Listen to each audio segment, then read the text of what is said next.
Hello friends, welcome to our channel. Today we're going to take a look at another horrible case with you. The case of Jaleayah Davis. The police officers who arrived at the scene were horrified by what they discovered. Body parts were scattered on the road, and the girl was found decapitated and missing a leg. Blood was splattered everywhere, creating a gruesome sight. But what had actually occurred? Jaleayah Davis was born in Colorado Springs in 1991. She has an older sister named Toby Davis. They had a close relationship, like best friends. Eventually, the family moved to Marietta, a small town of 13,000 people near the West Virginia border. After finishing school, Jaleayah took a job at a local store, aspiring to become an esthetician as her dream for the future. On Friday, November 18, 2011, 20-year-old Jaleayah left home around 6 p.m. to meet her friend Kristen. They planned to get ready for a party together at Brian's house, where Jaleayah would spend the night afterward. The girls dressed up, applied makeup, and styled their hair beautifully.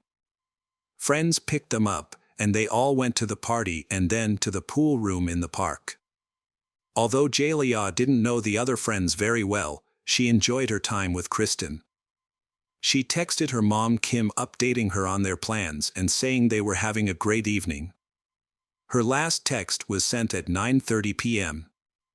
The party with Jaleayah's friends was still going strong. At 3:28 a.m., Toby received a call from Jaleayah, who was at the gas station. Toby was with a guy at the time and told Jaleayah that they were coming to pick her up. During the call, Toby heard Jaleayah ask Kristen to give her her keys, while Kristen mumbled something in the background. Then Toby and her lover went to the gas station. 5 minutes later, Jaleayah called Toby again, her tone angry and annoyed. She asked Toby to meet her somewhere else. While stopped on the highway, Toby asked Jaleayah what was going on. Jaleayah replied that it was not something to discuss over the phone and insisted on explaining in person. Toby could hear Jaleayah arguing with Kristen, accusing her of being a bad friend. Toby realized that the two friends had argued. Since they were in a hurry, Jaleayah decided to change direction and go to a location about 20 minutes away. Jaleayah urged older sister to hurry and yelled at Kristen, calling her terrible. Toby tried to calm her down, assuring her that they would be there soon as she and her lover ran towards them. 20 minutes later, Toby decided to call Kristen and ask what had happened to them. Before Kristen could reply, the connection was lost. Toby and her lover arrived at the designated location but could not believe their eyes. Several police cars had blocked the road. They stopped and asked the police what was going on. The police replied that there was a dead body of a girl on the road. It was an African-American woman wearing a white coat. Toby looked at her boyfriend in horror. According to the description, it was Jaleayah. The police did not tell Toby anything else. In a panic, she called Kim, her mother, and the rest of the family, who quickly arrived at the scene. While waiting for her family, Toby called Kristen back. She said she saw something, then hung up. Toby tried to call Kristen back, but she didn't answer. Jaleayah's family, who had just arrived, began to press the police for information. Police confirmed that a body found on the highway was Jaleayah's, and that her identification was found with her. Her car was 300 meters away from where her body was found.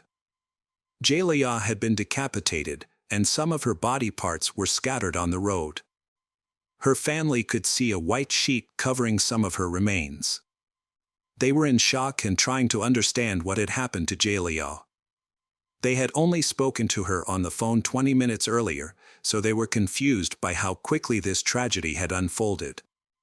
A truck driver was driving down the road when he noticed a gruesome scene. Body parts were strewn across the highway. He immediately called 911 at 3:48 a.m.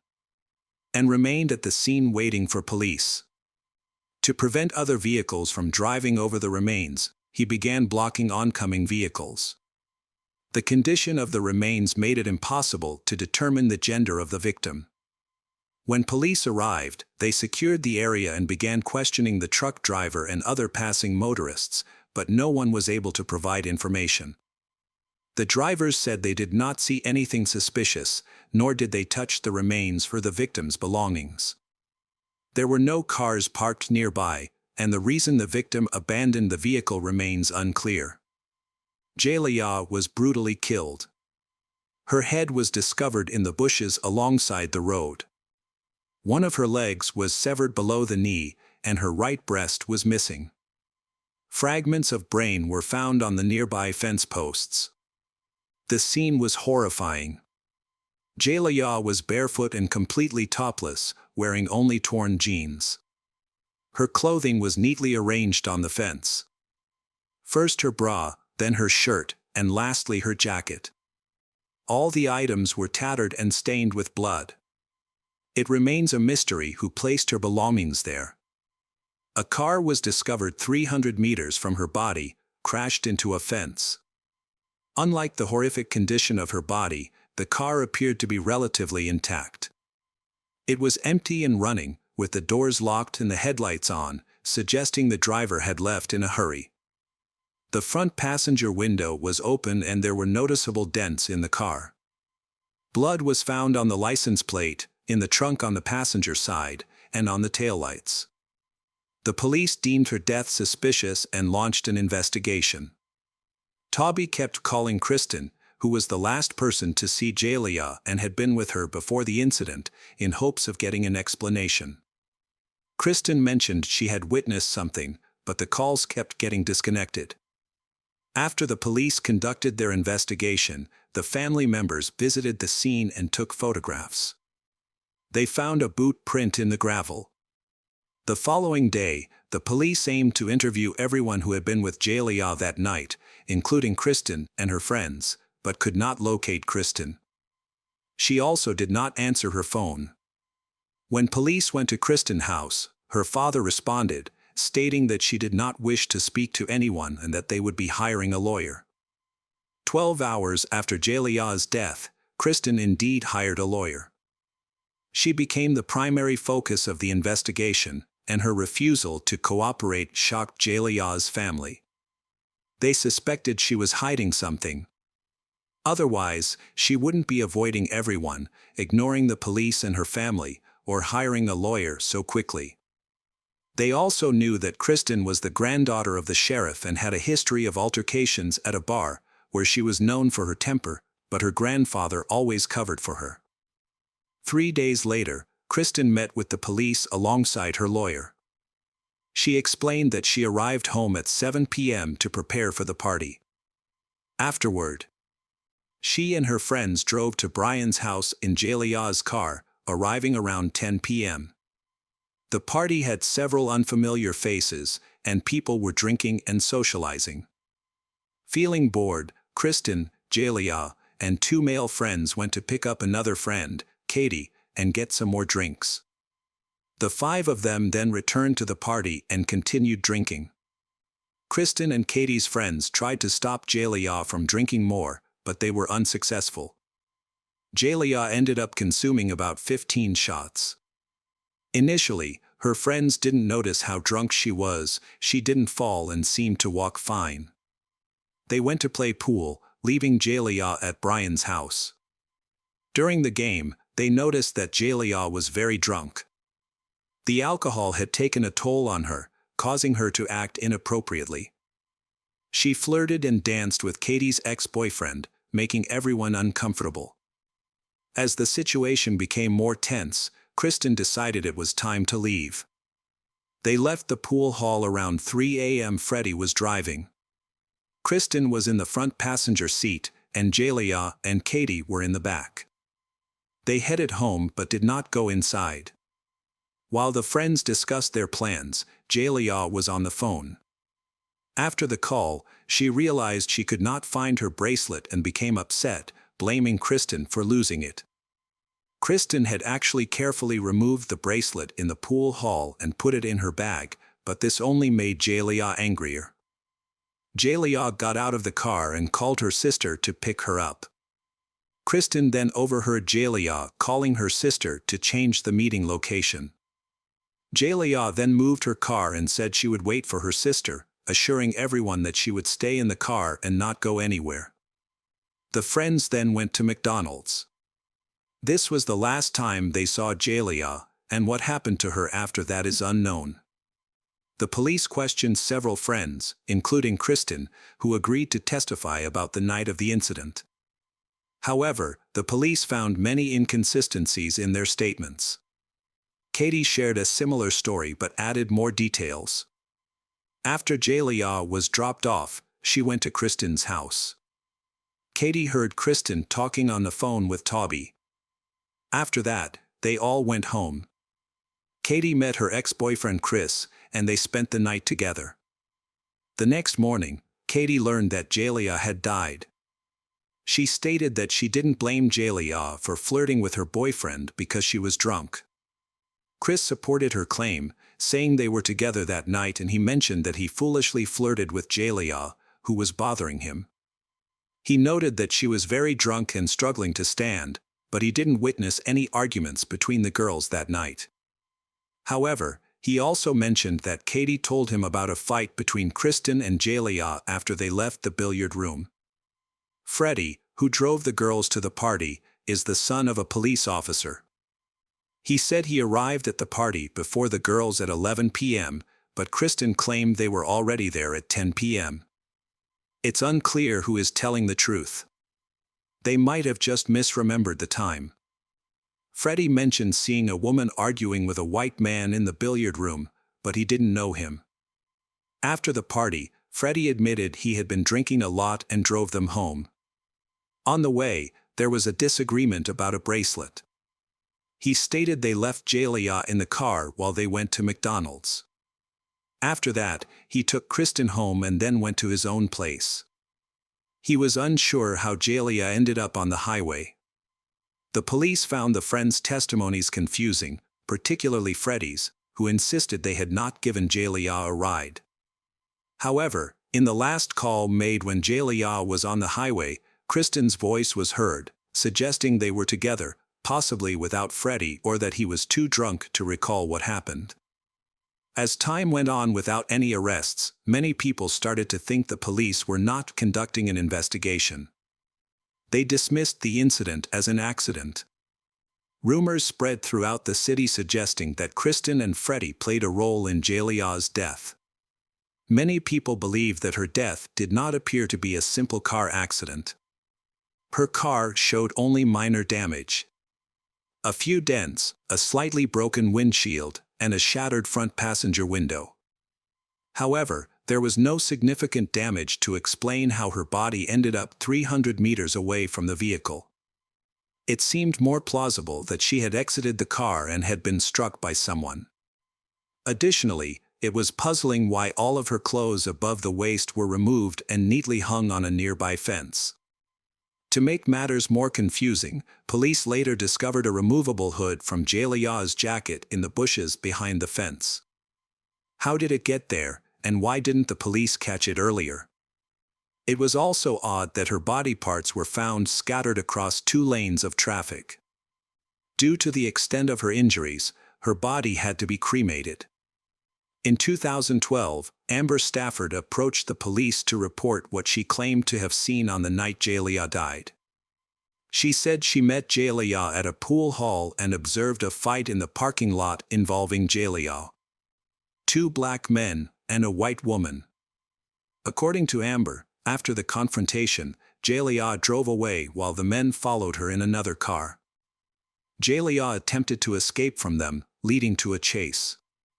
Ultimately, the other car collided with Jaleayah's vehicle, and Amber witnessed her getting out before the attack occurred. Amber's account appears to contradict that of Jaleayah's friends and sister. Amber was offered a polygraph test but did not pass. During questioning, Amber confessed that she fabricated her story but did not provide a reason for it. As a result, she received a 6-month prison sentence and a $500 fine. In March 2013, The results of Jaleayah's autopsy were finally made public. Toxicology tests revealed no illegal substances, but the alcohol level in her blood was twice the legal limit. The Wood County Sheriff's Department concluded that Jaleayah's death was accidental. After her friends left, the Jaleayah did not wait for her sister, who was about to arrive. Instead, she started the car and drove away. Since she was drunk, she lost control of the vehicle. Traveling at a high speed of about 110 kilometers per hour, her car skidded to the right and crashed into the guardrail. Because she was not wearing a seatbelt, her body was thrown to the right and hit the windshield when the airbag deployed. She was ejected through the right front door window while the car continued to move. As she struck the guardrail pillars, she bounced back towards the car, causing her clothes to fly off. She flipped over the car, hitting the roof and trunk, which had blood on it, before being thrown away from the vehicle. A car may have been driving down the road at night and, in the darkness, failed to notice a body, running over it and dragging the remains across the road, leaving behind many fragments. This scenario seems implausible. Jaleayah's family did not accept it. They believed their daughter's body couldn't have traveled such a distance. Even if she had been struck by the car, she wouldn't have landed on the hood or trunk. The roof showed no dents that would have resulted from a body hitting it at impact. The police also confirmed that there were no blood, hair, or fibers from her clothing on the pieces of the broken passenger door. No glass was found in Jaleayah's hair or head, so her family does not think she collided with broken glass on the door before being thrown out the window. There was no significant damage to the fence that the police reported the car had crashed into. However, this detail doesn't explain how the victim's clothes were neatly hung on the fence. If she had accidentally ended up there, her belongings would have been out of order, with her underwear on top. Instead, the shirt and underwear appeared to be intentionally torn. It's also puzzling why the car doors were locked. Typically, when the airbag deploys in this model, the doors unlock automatically, so someone must have closed them. A member of Jaleayah's family expressed surprise that physical evidence was left at the scene after the police investigation. Clothing, including underwear, a t-shirt, and a jacket, were still hanging on the fence, and no one had collected them for evidence or conducted DNA testing. In addition, the hood of Jaleayah's jacket, which had blood on it, was left in the bushes. An earring belonging to Jaleayah was found 5 meters from her body, also left on the road. Police did not search for fingerprints or DNA on any of this evidence. Jaleayah's car was towed away by police and parked outside without being properly inspected. Another strange detail was that Jaleayah's favorite keychain, decorated with J-shaped gemstones, a gift from her sister Toby, was missing. Jaleayah always wore it on her keychain. It was not found at the scene, and it was later discovered that Kristen had it. Kristen claimed that Jaleayah had given it to her, but no one believed Kristen. Jaleayah was very careful with her belongings, especially her jewelry, and even argued with Kristen over a bracelet. It would have been absurd for her to give such an expensive keychain. Toby also recalled that Jaleayah had asked for her keys in a phone call. Kristen had the keychain attached to the same set of keys. Kristen's attorney eventually returned the keychain to Jaleayah's family. The individuals in the car that night were never considered suspicious or questioned. Their phones were not collected for testing because Kristen, Katie, and Freddie provided alibis, stating that they were at McDonald's when Jaleayah died. Surveillance camera footage from McDonald's shows a car similar to Freddie's arriving at 3:32 a.m. Freddie picked up his order at the drive-thru, but it is unclear who else was in the car. McDonald's employees have mentioned that the timestamp on the records does not accurately reflect reality, although it is unclear exactly how much of a discrepancy there is. Since Jaleayah called Toby while they were on the freeway at 3:33 a.m., and Kristen argued, it is possible that they were still on the freeway at that time. It is also possible that the time Freddie's car was at McDonald's was accurate, and Kristen was not in Freddie's car. Despite this apparent inconsistency, the police did not verify the exact time they arrived at McDonald's and accepted this testimony, removing all suspicion from all three. The family of the Jaleayah received Shikar and carried out their own inspection. They found a significant amount of blood underneath the car. A car hit her and dragged her along the road, which is why there was blood left under the vehicle. The blood found on the road supports this account. The airbag designed to protect the driver deployed, but the one for her did not activate. There was no DNA from Jaleayah found, suggesting she did not come into contact with her airbag. It was discovered that the passenger airbag was faulty and did not function in the car.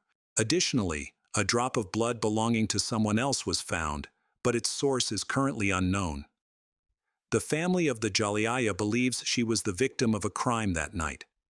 They suspect she was struck by the same car, and after the impact, her head hit a fence post, leading to her death. The car injured her severely, resulting in her head and leg being torn apart. Jaleayah's family is working hard to seek justice for her, but so far, the case is still closed.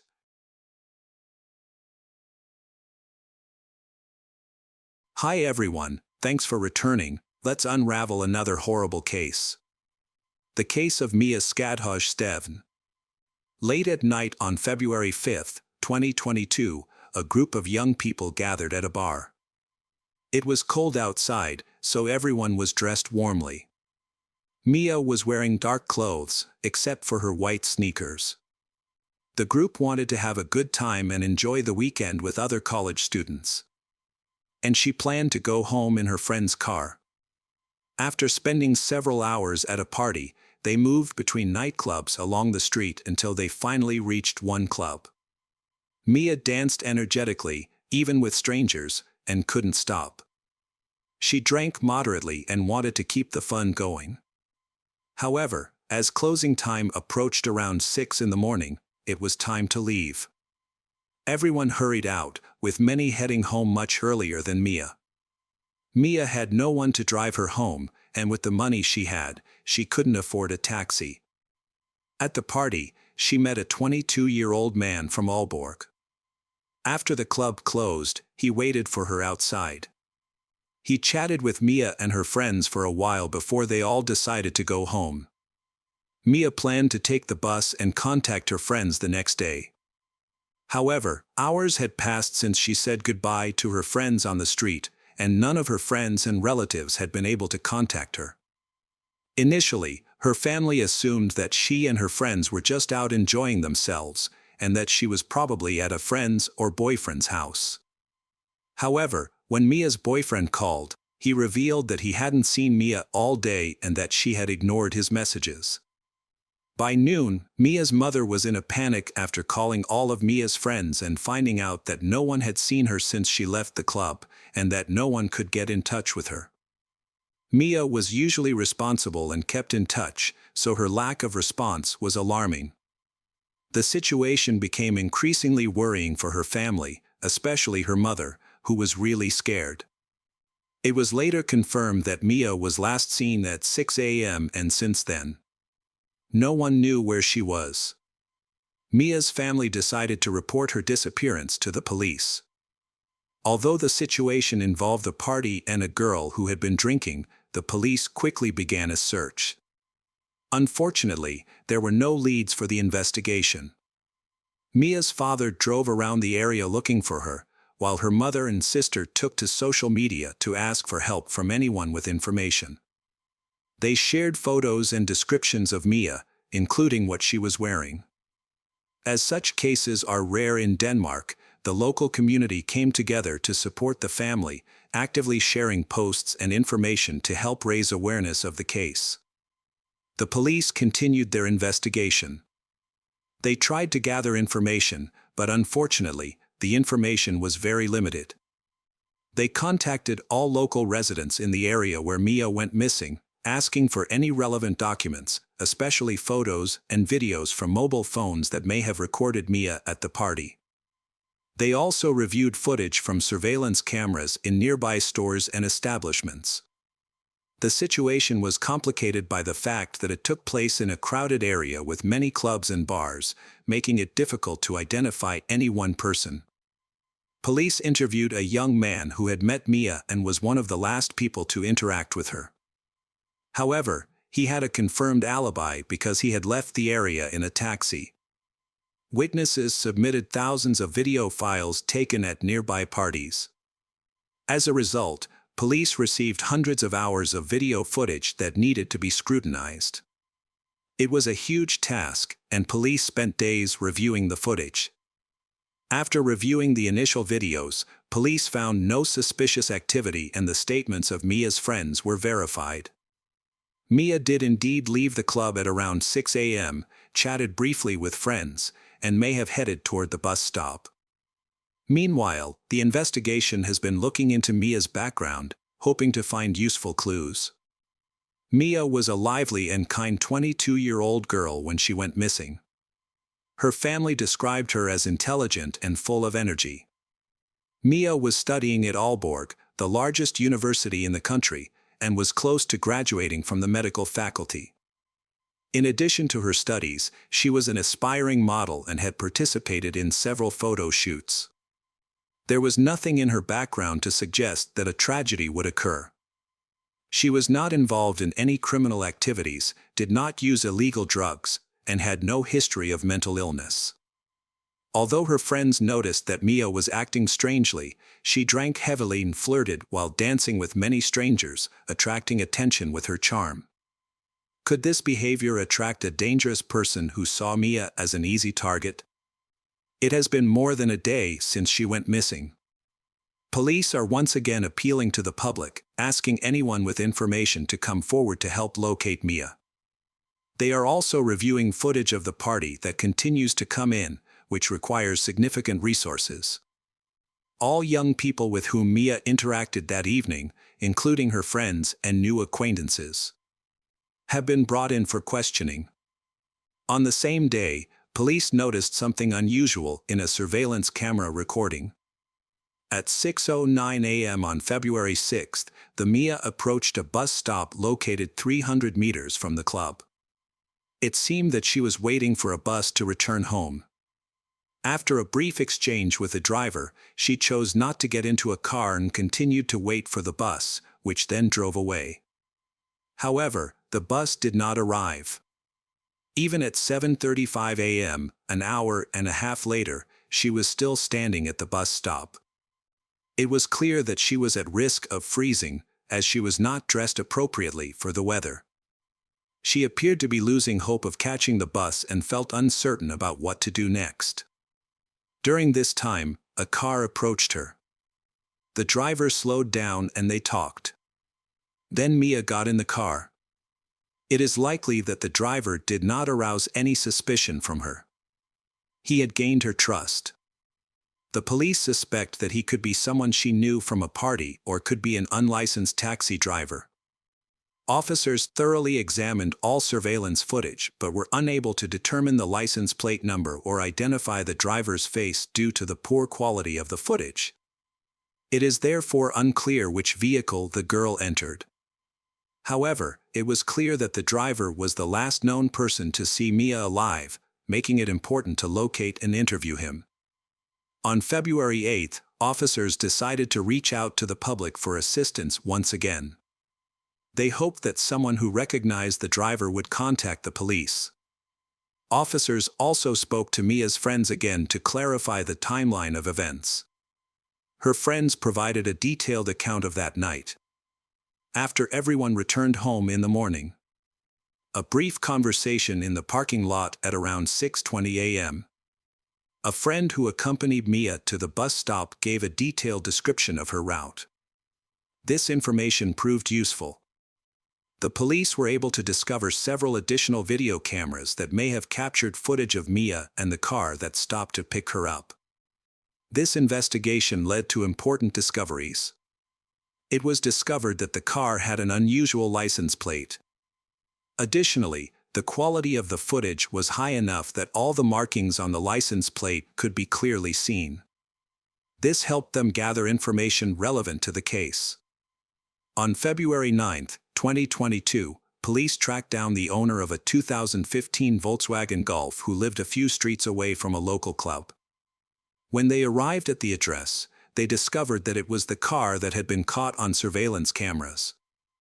Police investigated and linked the car to two men, childhood friends with previous convictions for minor crimes, including a previous incident where they pretended to be police officers at a football match. Although both men denied knowing anything about Mia's disappearance, the fact that police were given 24-hour access to the car under Danish law suggested that they were involved in the case. The two men were then brought in for a preliminary hearing, which had to take place within 24 hours of their arrest. During the trial, the prosecutor presented his case and the evidence he had gathered. The judge then reviewed this evidence to decide if the detainees should remain in custody or be released. This process ensures that the rights of the accused are protected while also ensuring public safety. If someone is deemed potentially dangerous, it becomes critical to act swiftly. By February 10, 2022, it had already been 4 days since the Mia went missing. No one had provided any information about her location, and there were no ransom demands. With every minute that passed, the chances of finding her alive were slim. A preliminary hearing for the men took place in the county courthouse, but it was closed to the public. During this hearing, it was decided that one of the men would be released. This decision does not mean that he is no longer a suspect in the case. Thomas Thompson, a 30-year-old electrician, then agreed to stay. He agreed to be held for 4 weeks while police thoroughly investigated his background and spoke to some of his acquaintances. Thomas was born on June 18, 1985, and grew up in southeastern Denmark. Later, he moved to a small town in Denmark with a population of about 500 people. Initially, he lived in an apartment before moving to his grandparents' farm. He built a career in the military, advancing to the rank of sergeant. After leaving the military, he trained as an electrician. Thomas was known to be a smart, polite, calm, and pleasant individual. The main reason for Thomas's arrest was that he was the owner of the black Volkswagen. In addition, Thomas failed to provide an alibi.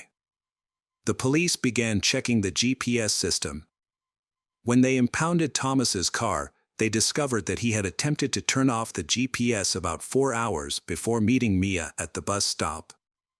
A specialized digital forensics team, using surveillance camera footage, was able to accurately trace the route of Thomas's car. It all started at Thomas's residence, where he drove around the city several times, picked up a girl, and then traveled through nearby towns with brief stops.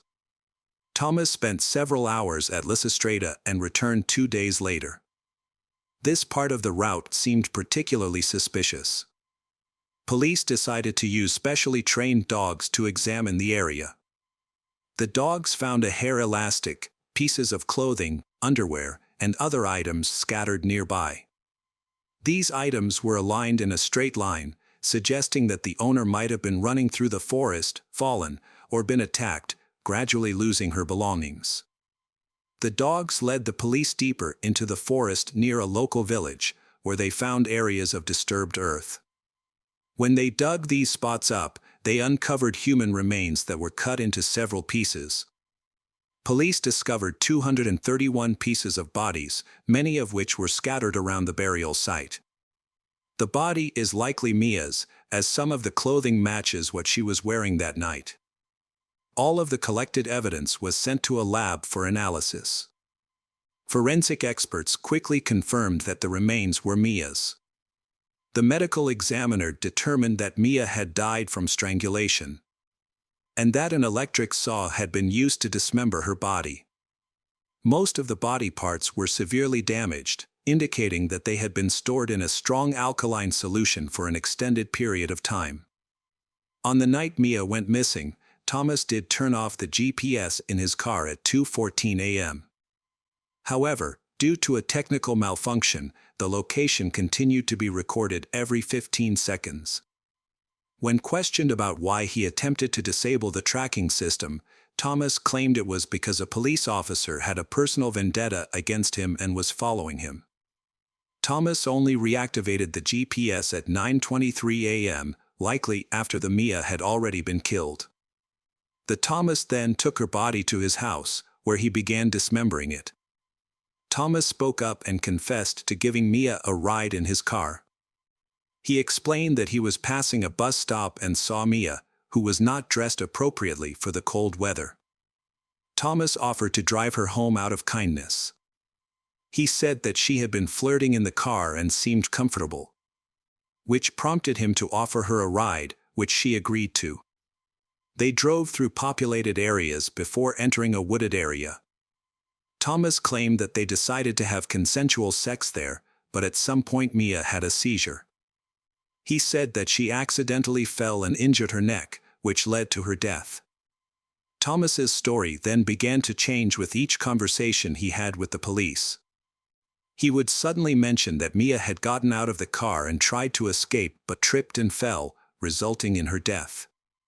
When Mia showed no signs of life, Thomas panicked and felt confused about what to do. However, he did not call emergency services for fear of being charged with murder.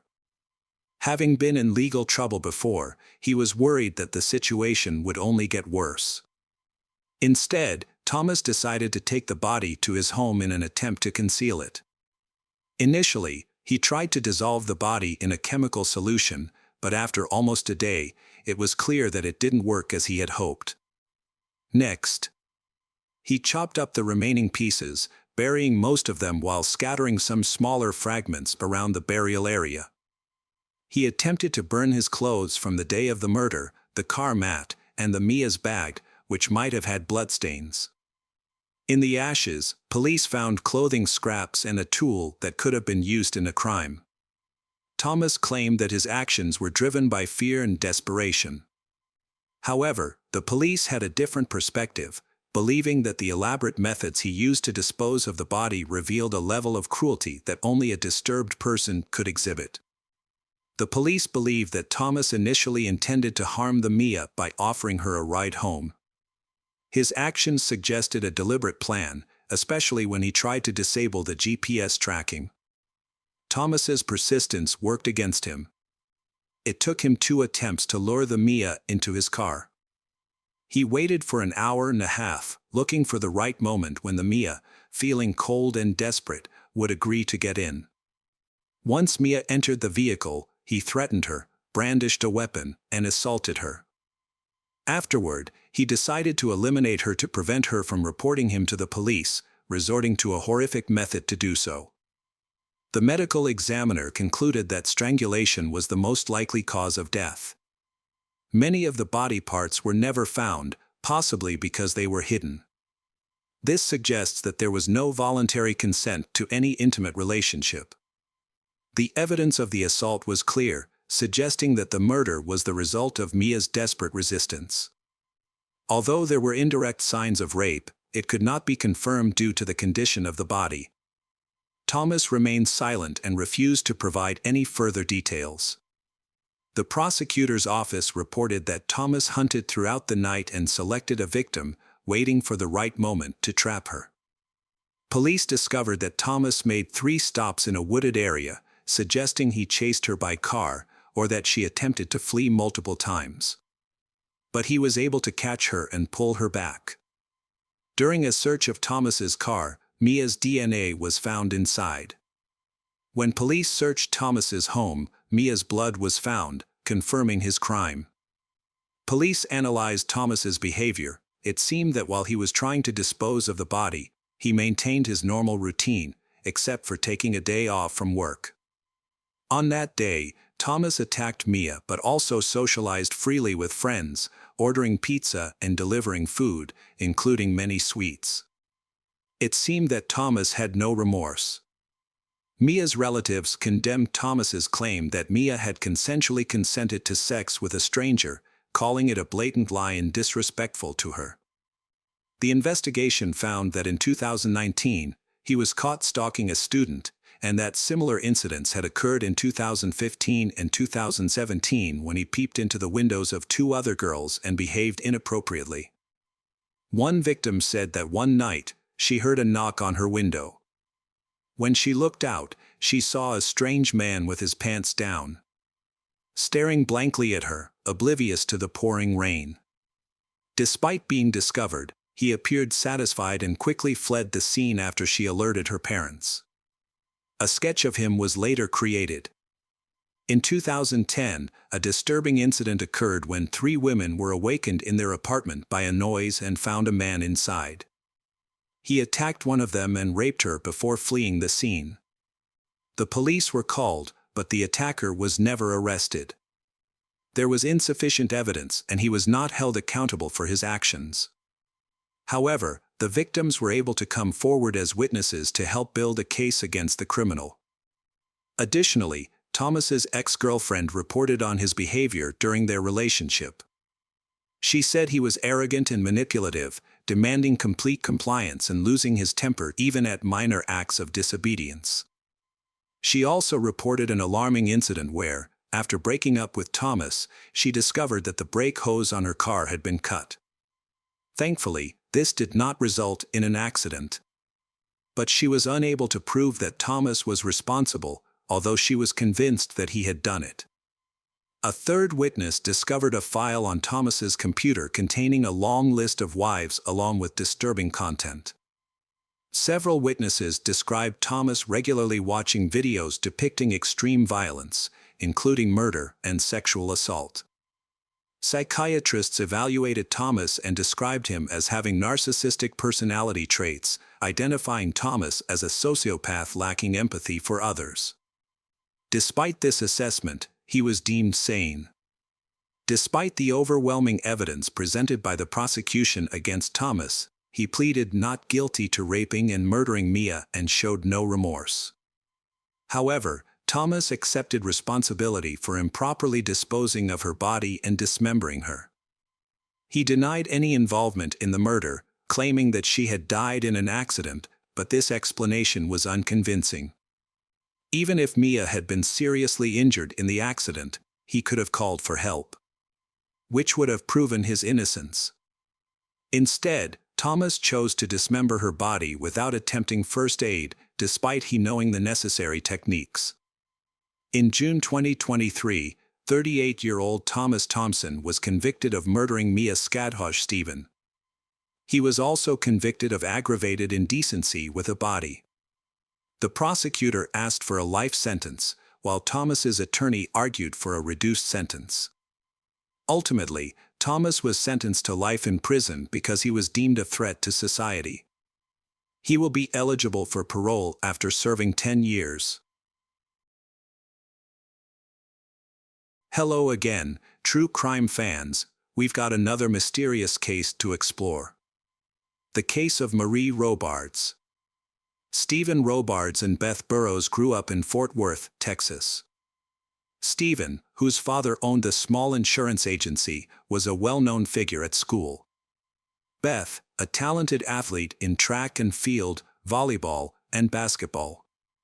Stephen and Beth fell in love in high school and married in 1972. When Beth turned 18, shortly after her boyfriend signed a 4-year contract to serve in the Navy on July 10, they welcomed daughter, Marie, that same year. Because of Stephen's military service, the family moved frequently between different naval bases. This lifestyle was challenging for Beth. After Stephen completed his service, they returned to Fort Worth. Beth often criticized her husband and described their relationship as a teenage romance, but over time, the love faded and the daily challenges made things worse. Additionally, Stephen's temper and jealousy added to the strain on their relationship, causing Beth to file for divorce in 1979. Marie Robards, their daughter, was a well-behaved student who excelled in her studies. She played the clarinet in the school orchestra and took art and dance lessons during after-school activities. Because her father was in the military, they moved frequently, which made it challenging for Marie to constantly change schools and friends at first. However, she gradually adjusted and became more open and sociable with her new classmates and teachers. After her parents divorced, Marie and her mother, Beth, relocated to a nearby city, while her father stayed in their previous home. Stephen lived in a small one-bedroom apartment in Fort Worth, and Marie, along with Beth, visited him no more than twice a month. In the 1980s, Beth began a relationship with Frank Rouse, a former Navy officer she met while her husband was stationed in Florida. At first, they were just chatting, but after Beth's divorce, they developed a relationship and decided to live together. After leaving the Navy, Frank became a police officer in a small Texas town about an hour outside of Fort Worth, with a population of about 10,000. Frank had also recently gone through a divorce and had full custody of his son, the same age as Beth's daughter, Marie. In 1981, Beth married Frank, but their marriage soon hit a rough patch. Beth had to work, so she spent little time with her husband and children, making it difficult for them to bond. This problem remained unresolved and became more serious when Marie turned 16. One day, she came home to find Frank in bed with another woman. Marie was furious and told her mother immediately, but instead of ending the relationship, Beth remained calm. During this time, Beth worked in the emergency room at a local hospital, which kept her away from home for long hours. As a result, she rarely saw Frank and did not spend much time with her daughter. Beth did not blame Frank for their distance. Instead, she felt responsible because she believed she should have spent more time with him. However, Marie was frustrated and thought that Frank was not good enough for her mother, urging Beth to divorce him. Beth, on the other hand, wanted to handle her own relationships and asked Marie not to interfere. As she grew older, Marie began to distance herself from her family. She often argued with Frank and pointed out his shortcomings. Eventually, Beth had to choose between Marie and Frank. Marie declared that if Beth did not divorce him, she would leave the house. Beth disagreed with her daughter's wishes. Even though Marie started packing, Beth didn't change her mind. She decided that Marie should stay with her maternal relatives in Fort Worth instead of going to her biological father's house. Beth contacted these relatives, who assisted Marie in enrolling in a new school. Marie moved, but after only 5 days in Fort Worth, she had spent all her money and wanted to return home to her mother. At this time, Frank's son chose to live with his biological mother, but soon became unhappy and wanted to return. However, Frank refused to let him return. Now, Marie was faced with a similar situation, and she was not allowed to return home either. The rule that if someone left home, they could not return, created a lot of tension. Beth felt that Frank was forcing her to choose between him and Marie. Many people supported Frank's stance, believing that children should not have a back-and-forth relationship with their parents, as this led to conflict and problems. Frank was steadfast in his beliefs and wanted to prevent such problems. He thought he was promoting discipline and trying to avoid constant chaos and tension. It is important to note that Frank was a former military man, known for his decisiveness and discipline. Marie had to accept the situation. At this point, she had lost respect for Frank because of his affair, but after recent events, she had come to hate Frank. Marie left Fort Worth and moved into a rented apartment. Meanwhile, Beth tried to convince her husband to let them reunite. She believed that this was just a temporary situation and that Marie would return soon. Unfortunately, despite her efforts, Frank was unyielding and never allowed Marie back. Beth felt trapped in this situation. The strain on their relationship led her to seek help from a psychologist. Marie then decided to move back in with her father, Stephen. Marie's decision to return seemed to stem from desperation. Stephen was happy to have his daughter back. At the time, he was living alone and struggling with depression. He later found work as a mailman and became romantically involved with Sandra Hudgens, who lived in the same apartment complex as him. During this time, they lived in a small, cramped one-room apartment. Marie slept on a cot in the kitchen. Steve realized that his daughter was struggling, so he tried to cheer her up. He took her to the movies and outings regularly. However, Sandra felt that these efforts did not make much of a difference. Marie's academic performance declined, and she frequently called Beth, asking to come home. She missed her mother's love and attention. Marie was unhappy with her father's cooking and cleaning and sometimes cried on the phone, begging to come home. She expressed her dislike of the new school and complained about her father's small living space. Marie is confused as to why her mother favors Frank over her and feels that her mother will not stand up to him. Beth, her mother, explained that she felt helpless because her husband would not let her visit Marie. Marie eventually began to write in her diary about her thoughts of ending her life. When her father found out about this, he was very worried and immediately informed Beth.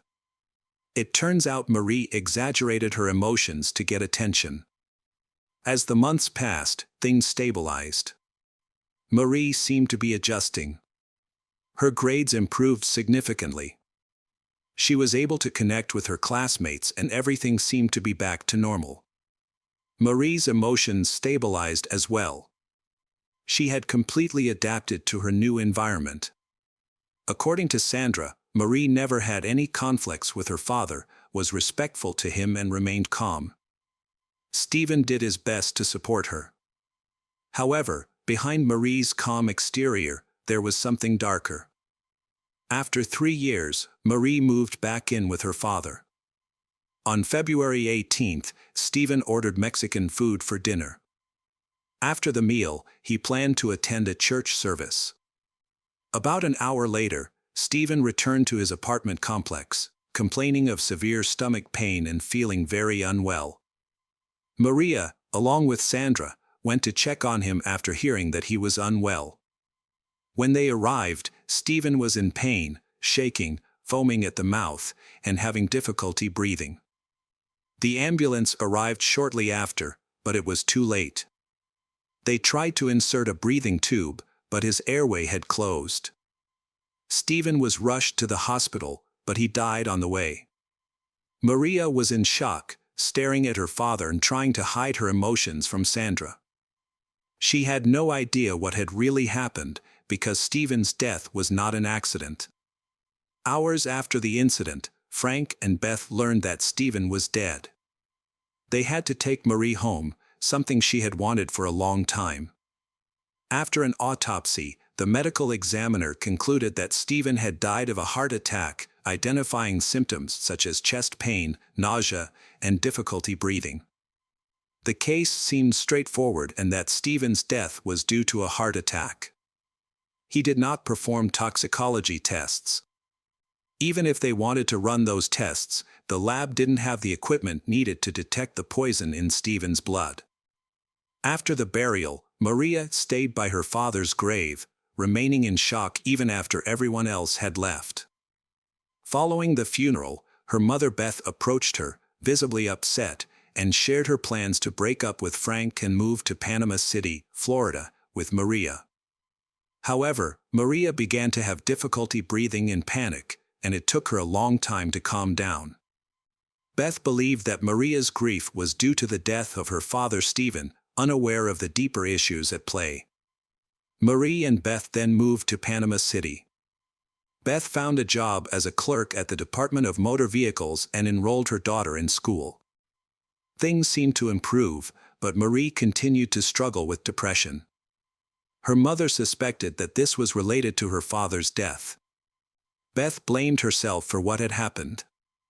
As a high school senior, Marie saw a psychologist who diagnosed her with major depression. Marie's mother recalled the serious problems Stephen had faced and was concerned that his mental health problems might be affecting Marie. To help Marie cope with her depression, she sought the help of a psychiatrist. Things changed when Frank came to Panama City hoping to reconcile with Beth, believing that he needed to devote more time to their marriage and change his attitude towards raising their children. Surprisingly, Beth forgave her unfaithful husband once again. Marie was surprised by her mother's decision. She expressed her unwillingness to live with Frank, who had been unfaithful to Beth, and said that she missed Texas and wanted to live with her mother without any men. However, Beth decided to move in with Frank. In response, Marie contacted her grandfather, Jim, and asked if she could live with him in Mansfield. The family agreed, and Marie moved in with her grandfather. Marie became an outstanding granddaughter, an excellent student, and very polite. She was deeply engaged in the lives of her family and friends. Marie continued to pursue her passion for art and showed interest in journalism. She was intelligent and attractive, yet she dressed simply and never acted impulsively. She always returned home on time, didn't drink at parties, and avoided dating, even though many boys showed interest in her. Eventually, Marie formed a friendship with one of the most popular girls at school, Stacy. Stacy believed that Marie had gone through something traumatic, though she could not fathom how severe it truly was. In January 1994, Marie and Stacy spent the night together, studying Shakespeare's Hamlet. As Stacy read the part about poisoning, Marie suddenly looked pale and unwell. Concerned, Stacy asked her what was wrong. At first, she thought Marie might be upset about the possibility of pregnancy, but Marie denied it. Stacy then asked Marie if she had crashed her grandfather's car, but she shook her head in response. Stacy joked, "You didn't kill anyone, did you?" Marie became quiet and then asked an unusual question. She wanted to know how her friend felt about such events happening in real life. Stacy paused to think. Marie attempted to stand up from the couch but quickly collapsed back in tears, confessing that she had poisoned her father. Overwhelmed by her emotions, she could no longer contain her guilt. The Marie then recounted the story of the murder. She explained that in early February 1993, during a chemistry class, she had poured a substance from a bottle into a napkin, which she later put in her backpack. That evening, she added a bit of poison to her father's meal, and subsequently she endured a long struggle with guilt over her actions. After Marie confessed, she pleaded with Stacy to keep it a secret. Marie had only shared this information with Stacy. She revealed that she had access to a deadly poison that is nearly impossible to detect. This poison can quickly cause a heart attack, leading to death that appears natural. However, Marie claimed she was unaware of its lethal potential at the time. She only wanted her father to become ill so that her mother would care for her. Stacy eventually told her mother everything, and they were both shocked. The mother contacted the Poison Control Center to inquire if the substance could be fatal. The lab technicians sensed something was off and declined to provide an answer. The mother then hung up the phone. Marie felt lost and unsure of what to do. At first, she kept it a secret. She struggled with her feelings for a long time but eventually convinced herself that it was just a cruel prank. Stacy suggested that Marie talk to a psychologist or a priest to share her feelings. However, things did not improve. In February 1994, on the first anniversary of Stephen's death, Jim took Marie and her friend Stacy out to dinner. As Jim raised a glass in remembrance, both girls burst into tears. For several weeks, Stacy was tormented by feelings of guilt and nightmares until she finally decided to reach out to the school counselor and confided in her friend. Although it sounded strange, her friend took the matter seriously and contacted the police, hoping to find answers. The police lab did not have the necessary equipment to investigate the results, making everything futile. Stacy also began to distance herself from Marie. She wanted to avoid all contact with Marie. Their friendship eventually fell apart. Meanwhile, Marie believed that everything had been forgotten, unaware that there was an investigation going on. In October 1994, a Fort Worth police officer contacted Stacy, saying that the toxicology results were back. They revealed that Stephen Robards had indeed been poisoned. He had received a dose 250 times higher than the fatal dose, suggesting that it was premeditated murder. Marie was arrested while studying at the University of Texas at Austin, where many people considered her sweet and harmless. She confessed immediately. Marie said that she never intended to kill her father. She just wanted to make him sick so she could reunite with her mother. Unfortunately, she miscalculated the dose and accidentally caused Stephen's death. Many people found it hard to believe that Marie could have done such an act, and some even blamed her mother for the situation. They believed that her mother's abandonment had caused Marie distress. They felt that Marie was not supposed to be with her mother, which caused her to take drastic actions to get her attention. Marie first appeared in court for a preliminary hearing on October 28, 1994, but she was released on bail and placed in the custody of her mother. A major issue now is whether Marie should be treated as a minor or an adult. Since she was 17 at the time of poisoning her father and is legally considered a minor.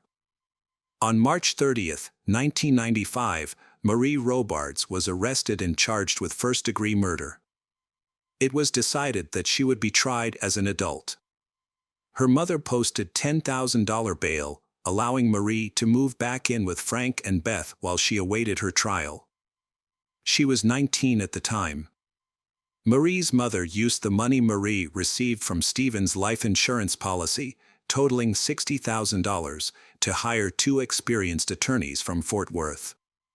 Their defense strategy was based on the argument that Marie wanted her father sick, but did not intend to kill him.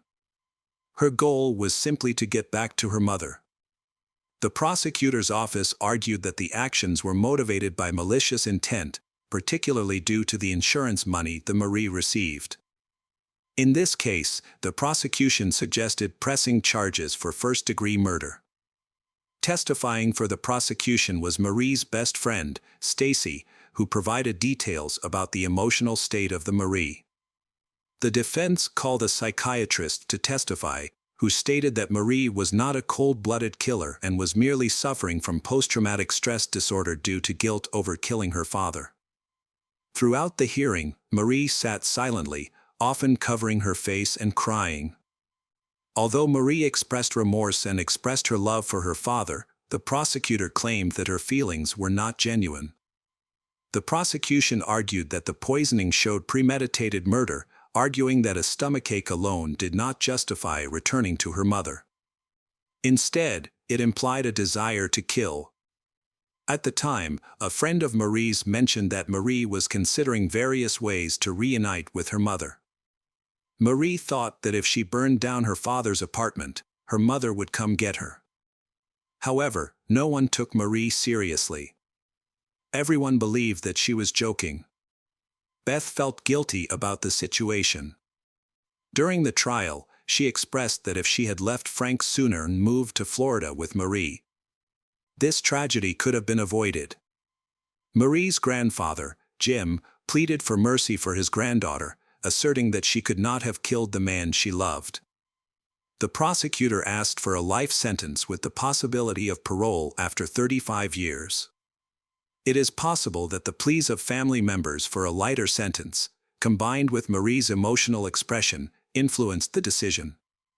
Marie Robards was ultimately sentenced to 28 years in prison with the possibility of parole after 7 years. After the verdict, the lawyers immediately appealed, arguing that the prosecution had presented insufficient evidence about Marie's mental state. However, in 1998, the appeal was denied and she was sent to prison. In a conversation with her mother, Marie expressed that she did not want Stacy to feel guilty about the events that had occurred. Marie believed that Stacy's actions were justified. Marie ultimately served 8 years in prison before being released in 2003. She had since married and changed her name. Welcome back to our channel. Today we will explore a new case. The case of Anna Maria Wilson. In May 2022, The cycling community was shocked by the shocking murder of rising star Anna. This is the result of jealousy, betrayal, and obsession. At the heart of the case was a volatile love triangle: her affair with Colin Strickland and his girlfriend, Caitlin Armstrong. What really happened that night in Austin, Texas, and what drove Anna to her tragic end? The case remains a chilling exploration of human emotions and how they can lead to acts of cruelty. From Anna's tragedy to the dramatic international manhunt, the case not only left a lasting impression, but also raised urgent questions about trust and justice. Anna Maria Wilson was born on May 18, 1996 in Little Tony, New Hampshire. Her mother, Karen Wilson, was a cycling instructor, and her father, Eric Wilson, was a member of the U.S. ski team in 1977. With such parents, she was destined to make a career as an athlete. The family moved to Kirby, Vermont, a picturesque area with large mountains, ski resorts, and first-class preparatory schools specializing in training young athletes. Her father worked as a ski racing instructor at Burke Mountain Academy. At a young age, both Anna and her brother Matthew Wilson attended college where their father worked. Both were already experienced skiers, much to the delight of their parents, especially Anna. She seemed to have inherited the sporting genes passed on to her by her parents. She was not only a talented skier but also captain of football team and a promising gravel racer. This was her passion lay. For a short period of time, she not only participated in competitions, but also won races with amazing speed. Unfortunately, her bright future was destined to be cut short. On May 11, 2022, at about 10:00 p.m. in Austin, Texas, during a friend's 25th birthday celebration, Anna was found bleeding from her head, unconscious, and not breathing in the bathroom. It was not a freak accident, nor an attempt to take herself harm. She had been attacked twice in the head and once in the chest. In complete shock, her friend immediately called 911, trying to save Anna's life. First responders arrived on the scene as quickly as they could and immediately began performing CPR. But it wasn't long before they gave up. It was too late. Anna's fight for life was over. But what happened? What drove the attacker to so brutally take her life? Let's go back in time.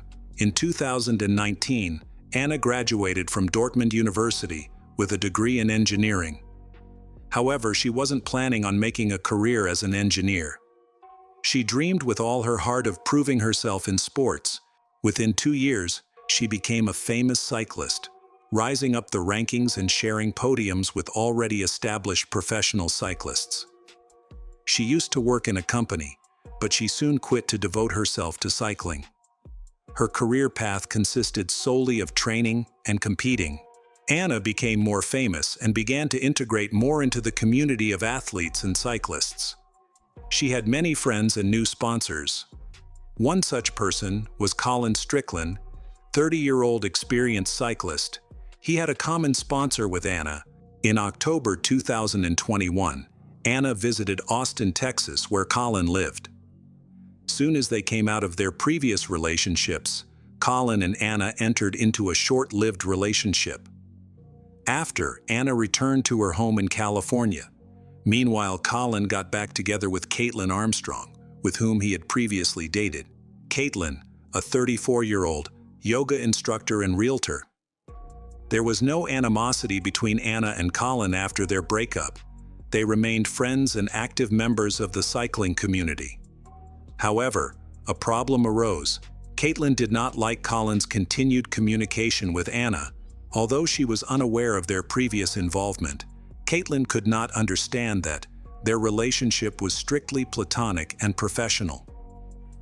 She began to take steps to prevent them from communicating with each other, blocking calls and deleting messages from Anna on Colin's phone.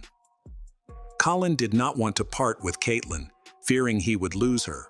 In an effort to ease the situation and in a strange way, calm Caitlin down, he saved Anna's number in his phone under a different name. Perhaps he couldn't think of anything else, but it wasn't the smartest move on Colin's part. In January 2022, Anna and Colin took part in a cycling competition in Arkansas, and Caitlin accompanied them. This led to an awkward situation. Anna seemed unaware of the issues her friendship with Colin was causing. Although there was no overt conflict, the atmosphere was tense. The day after the event, Anna texted Colin asking what was happening between them. She mentioned that if Colin preferred to stay just friends, she was okay with that, but they needed to discuss it. From Anna's message, it appeared she was uncertain about their relationship, at least from her end. Things became even more complicated when Caitlin learned that Anna and Colin had a romantic history. Caitlin's friends said that she was extremely angry, with some saying she even threatened Anna, claiming would kill Anna.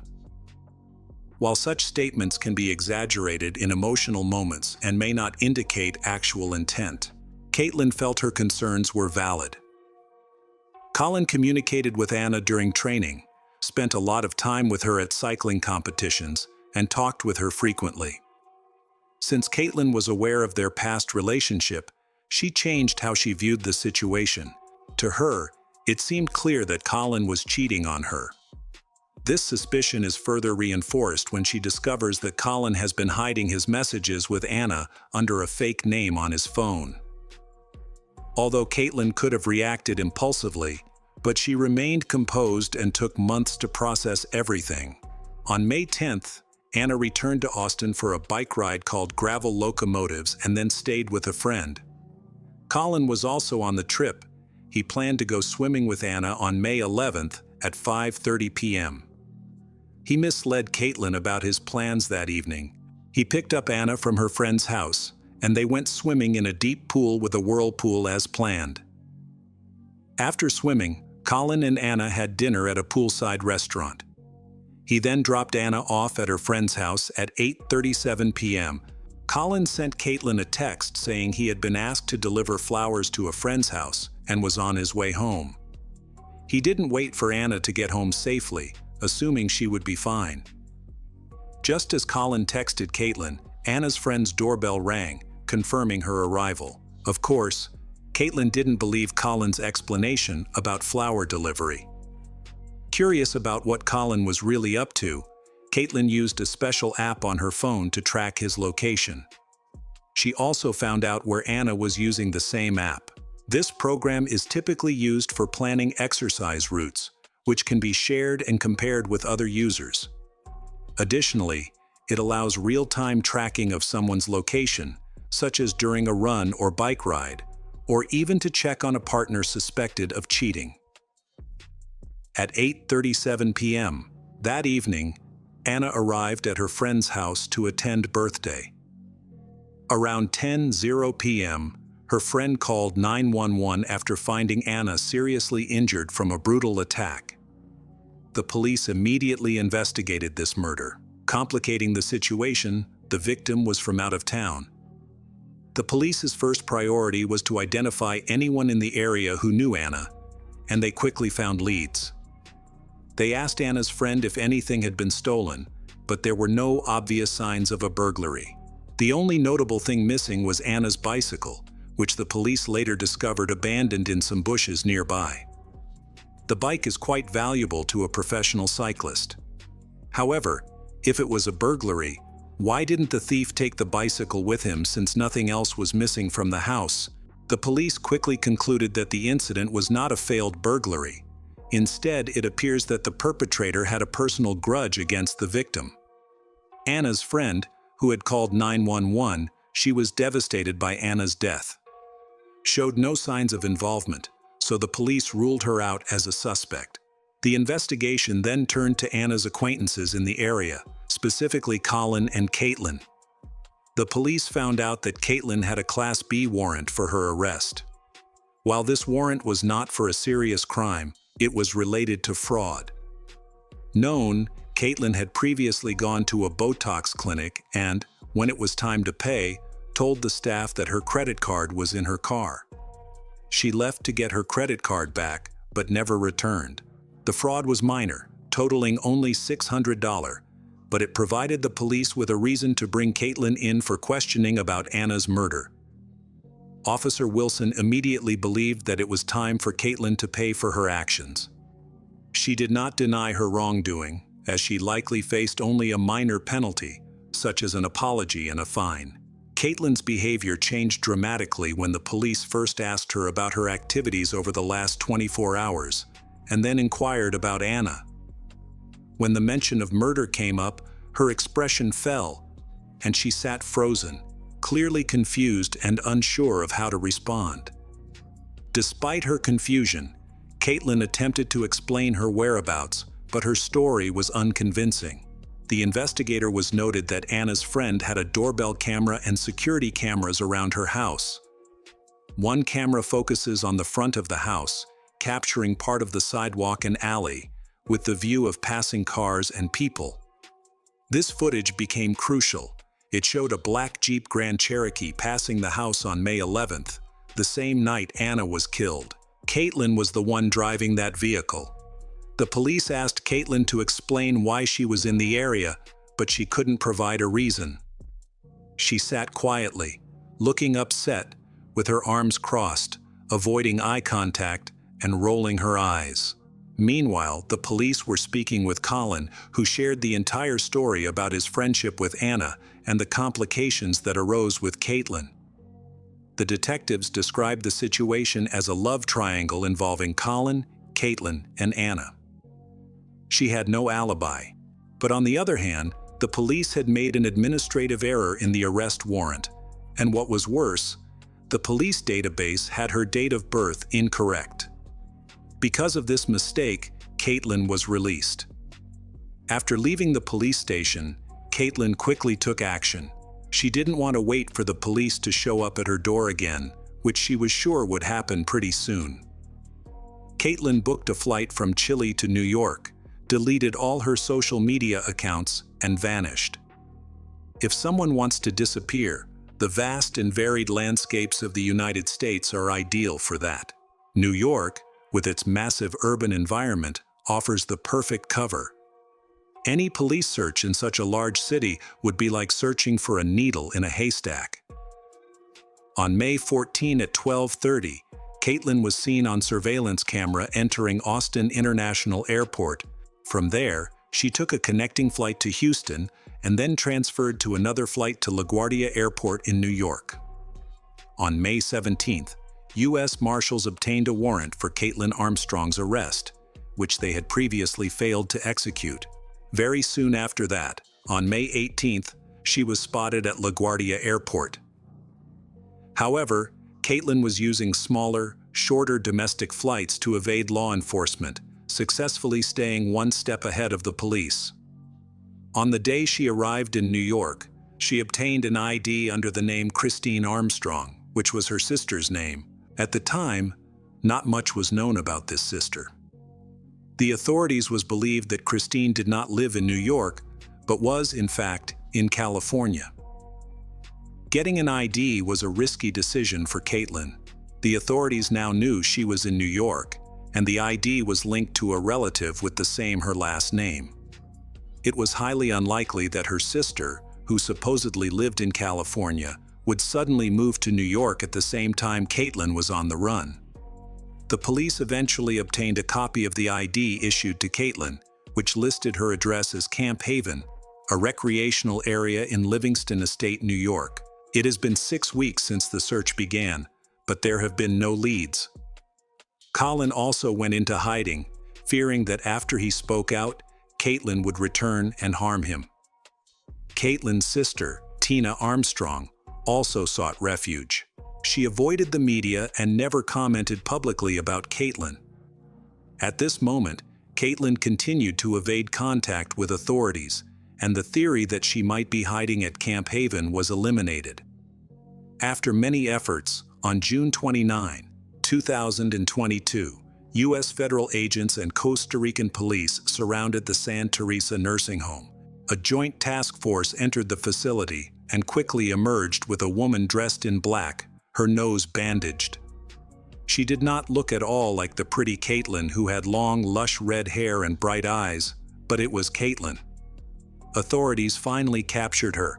They discovered that Caitlin had left the U.S. via New York Airport on May 18 at 8:00 p.m. using a fake passport. She had never been to Camp Haven. Instead, her strategy involved taking different flights to mislead the police, which worked perfectly. While the police searched New York, she arrived in San Jose, Costa Rica. Since Caitlin's arrest, many rumors and theories have emerged. A significant question is whether she acted alone or had accomplices. She led a comfortable life as a yoga instructor and realtor, but she was not wealthy. In under 50 days, she managed to book and pay for multiple flights within the U.S. and an international flight to Costa Rica. The bruises and bandages on her face indicate she likely underwent plastic surgery soon after arriving in Costa Rica. And this is expensive. Eventually, police discovered her black Jeep at a local car dealership. On May 13, Caitlin sold the car for $12,200. This partly explains why she is able to cover her expenses. However, $12,200 is not a substantial amount when trying to stay hidden, and it's doubtful it covered all her travel costs, living expenses, and surgery. Suspicion has shifted to her sister Christine. It's important to note that this is just a theory and not confirmed, as there is no definitive evidence about anyone's involvement, including that of her sister. The day after Caitlin arrived in New York, she obtained an ID using Christine's name. And when she was arrested, she had a copy of Christine's driver's license with her. Meanwhile, the day after Caitlin's arrival, Christine applied for a new driver's license, claiming hers was lost. Did she assist Caitlin in evading the authorities? There is no answer to this question yet. Another possibility is that Colin may have played a significant role in the case. Some people suspect a conspiracy involving Colin and Caitlin.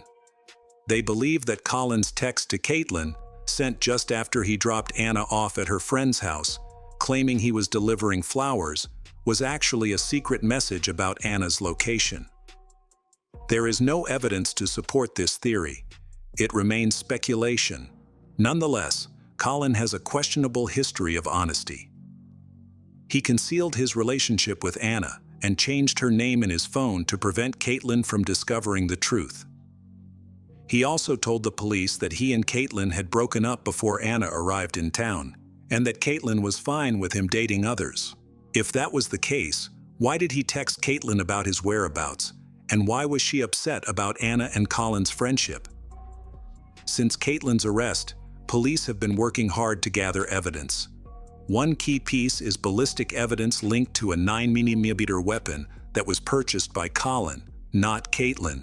A man gave this weapon to her in January 2022, and investigators found it in her home.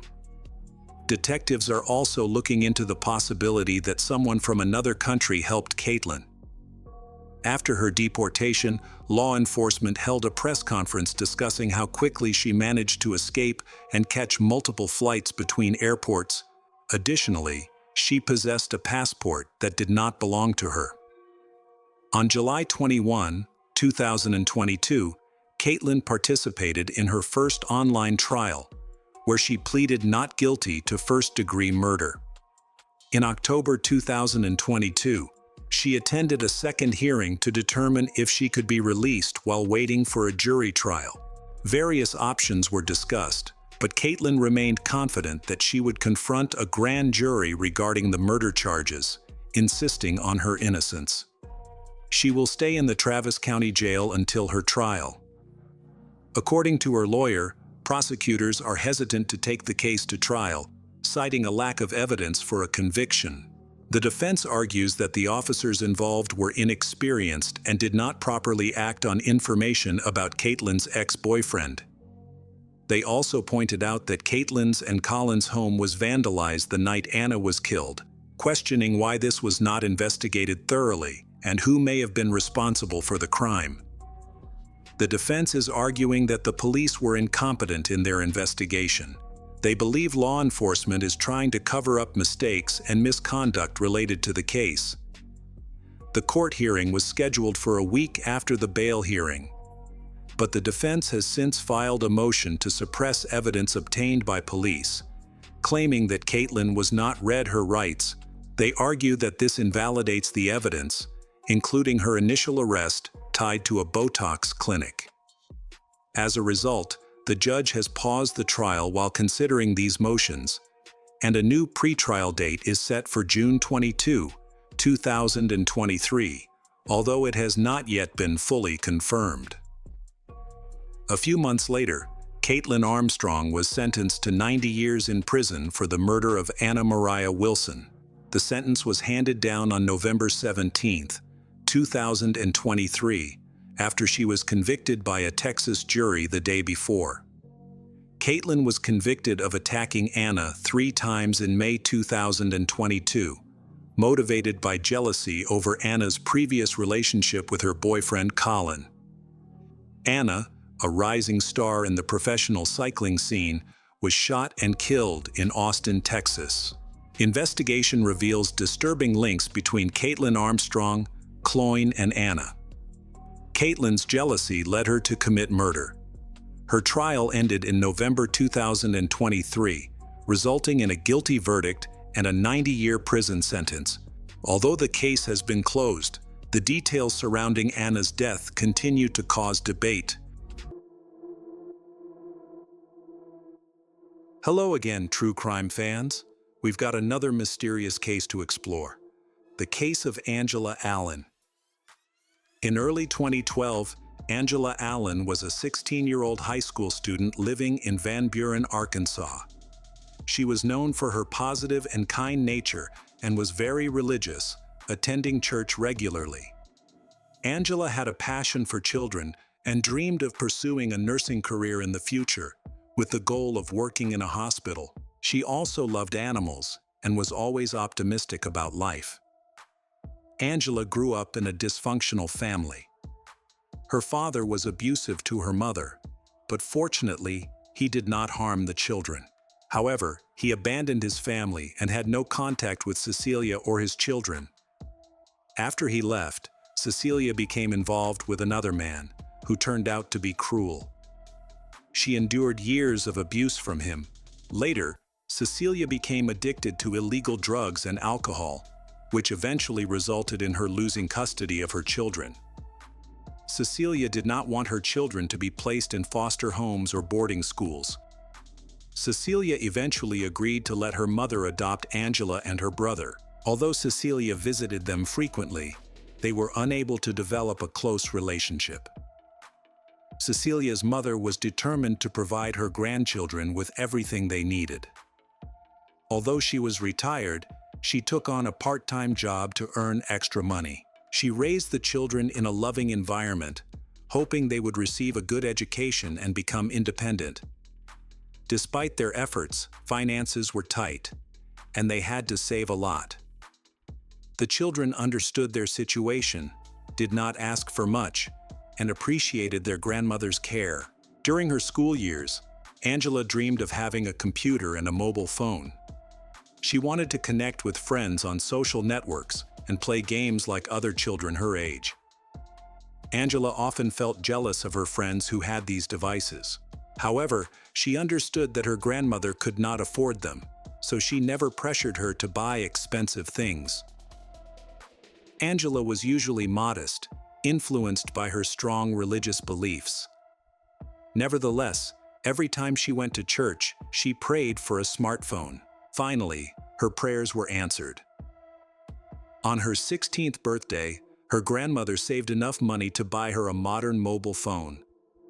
Angela was so excited that she quickly created an account on social networks. Almost every day, she made new friends.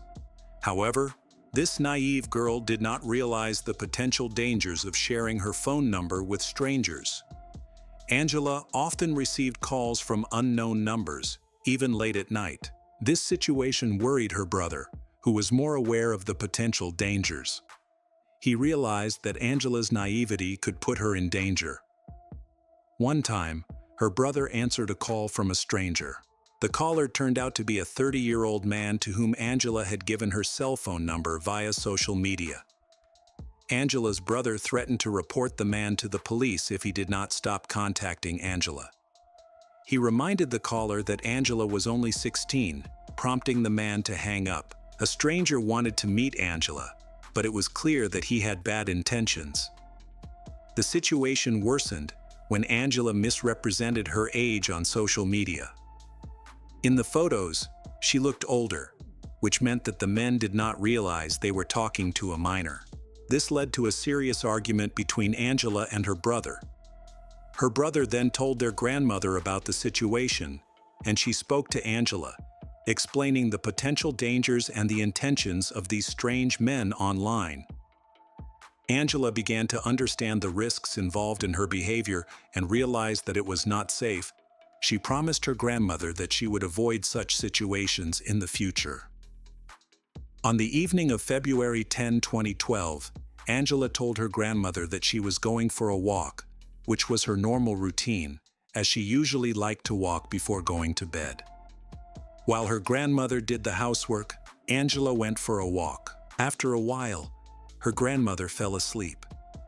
When she woke up, she was shocked to see that Angela had not returned from her walk. She began to panic and went to the police to report Angela missing. She explained to the police that Angela had left the night before and had not returned home all night. The grandmother sensed that something was wrong because Angela had never been out this late before, and it was unusual for her to run away. They had not argued, and all of Angela's belongings were still at home. The police quickly arrived at Angela's grandmother's house, where they found her distressed and pleading for help in finding her granddaughter. She provided a photo and description of Angela, as well as details of what she was wearing when she left. Several patrol cars searched the area but found no trace of her. By this time, many neighbors had learned of the situation and joined in the search. Some spoke to the police to offer their assistance. Unfortunately, no one had seen Angela that night, so they were unable to provide any information about the direction she had gone. Angela's grandmother described her usual walking route, and the police checked several times but found no signs of an attack or any clues as to Angela's whereabouts. Days passed without any progress on the case.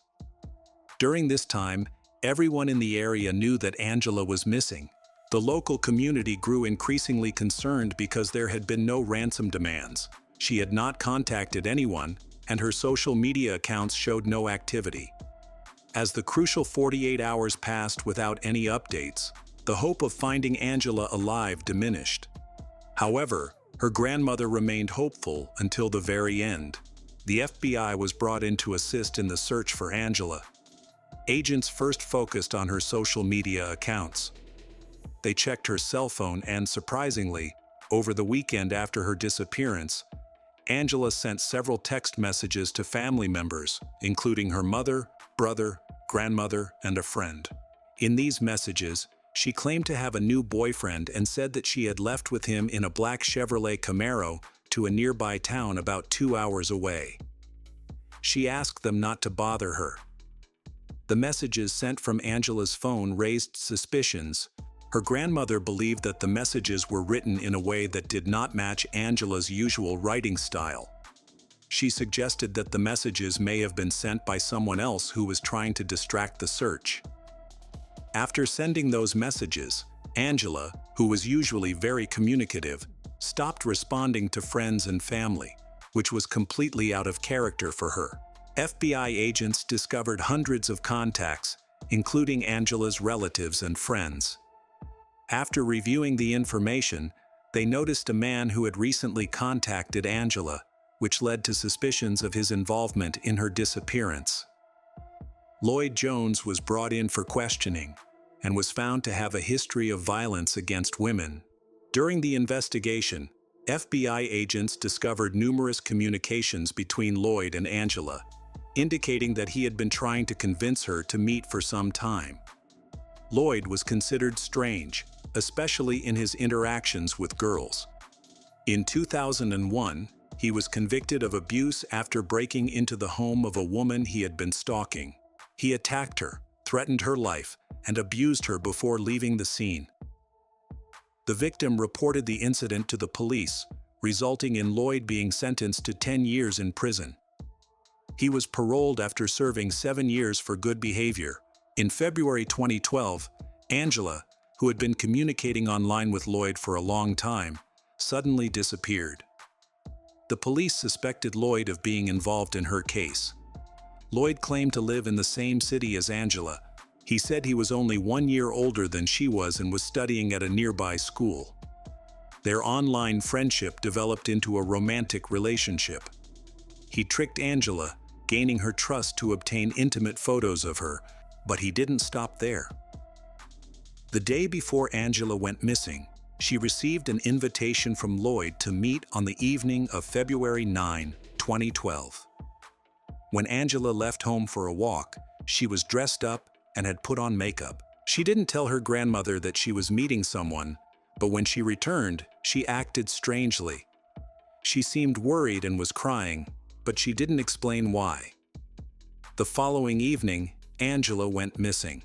During questioning, Lloyd confessed that he had met Angela online, where they developed a friendship and eventually agreed to meet in person.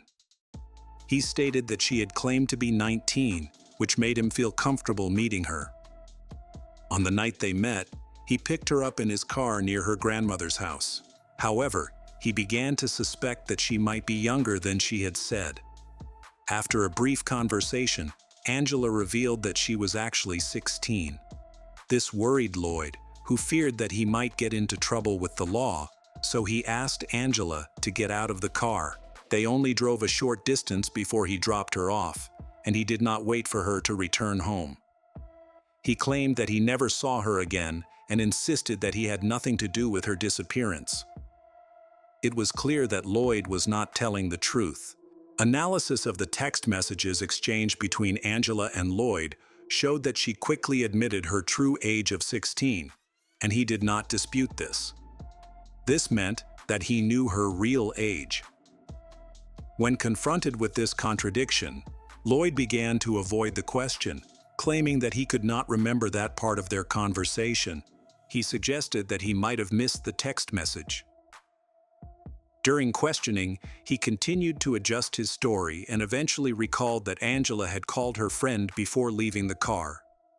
He claimed that a few minutes later, a black Chevrolet Camaro pulled up and she got into it. This was the car mentioned in the text messages from Angela's phone. FBI agents and police were skeptical of Lloyd's claim. To determine whether he had indeed sent the messages on Angela's behalf, they needed to analyze their communications in more detail. Some parts of the conversation were redacted, but an agent was able to reconstruct the conversations. Police discovered a history of Lloyd's online activity that began long before Angela went missing. He targeted young girls, trying to lure them into meetings. He had attracted several victims. Police interviewed some of these girls, and one confirmed that she had met Lloyd online. They had been communicating as friends for a while, and he seemed nice to her. In reality, he had taken advantage of her loneliness as she was going through a breakup at the time. Unfortunately, she agreed to meet him, which led her to a warehouse where she was attacked.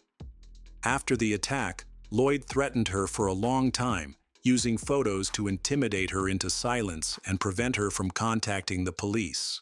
The police do not believe that Angela went to see Lloyd willingly. Lloyd tricked Angela using a method he had successfully employed before. Evidence also indicated that he used some photos and attempted to arrange a meeting with her.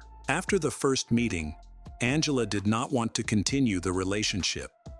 It was unlikely that she would have willingly gotten into his car. He probably knew that she had a habit of going for walks before bed and waited for her near her house. Lloyd's story kept changing. He began to provide new details about Angela and her friend.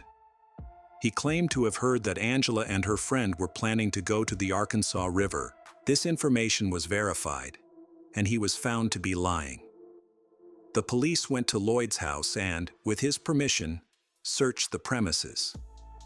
They discovered that he lived there with his girlfriend, who insisted that she did not believe he had kidnapped Angela. She claimed that on the day Angela went missing, Lloyd was busy working in a warehouse near their home and had no time to go out of town. The police were particularly interested in the warehouse because he had attacked another victim there. Lloyd was reportedly laying floors on the day Angela went missing, and his girlfriend was convinced of his innocence because he came home covered in dirt and construction materials. The police requested items for forensic analysis, and Lloyd's girlfriend provided what they needed. They found traces of dirt on his pants and jacket, but his shoes were suspiciously clean, leading the police to believe he had changed them. After mapping the location of the warehouse, the police noted that it was also where Angela's cell phone had last been active. The police decided to search the warehouse, hoping this would help them find Angela. When the police and Lloyd's girlfriend arrived at the shed, they immediately noticed a disturbed area of land behind the building. The land belonged to Lloyd, but they needed official permission to conduct a thorough search. Lloyd initially agreed, but he later prohibited digging in that particular location. The police brought specially trained dogs with them, and one dog signaled near the disturbed area next to the shed, which was unusual. However, the police could not take further action without a warrant. Several police officers interviewed neighbors who may have seen something on the day Angela went missing or afterward. However, no one reported anything unusual. Some neighbors said Lloyd had been on the land for a long time, which was not unusual since he usually worked in his shed. The police then had to leave. Given the situation, it was important to act quickly before Lloyd could destroy any evidence. The police managed to obtain a warrant in a very short time. The next morning, the officers quickly returned to the scene with the necessary documents and specially trained dogs. They suspected that the Angela was no longer alive. The police focused on a specific area that had interested them the day before and began digging through half a meter of loose soil. Forensic experts discovered a metal plate, and the search dogs became excited as they approached a steel plate. Underneath it, they found a blue plastic barrel that had been buried and sealed. It appeared that the barrel had been placed there recently, as the soil above it was still fresh and loose. The police then dug up the plastic bin. Inside, they found a body. The body was in poor condition and was immediately taken to the forensic lab, where the victim was identified as Angela Allen. The forensic expert concluded that she had been abused and that the cause of death was strangulation. Her grandmother needed psychological support to cope with the tragic news, even though the body did not require identification.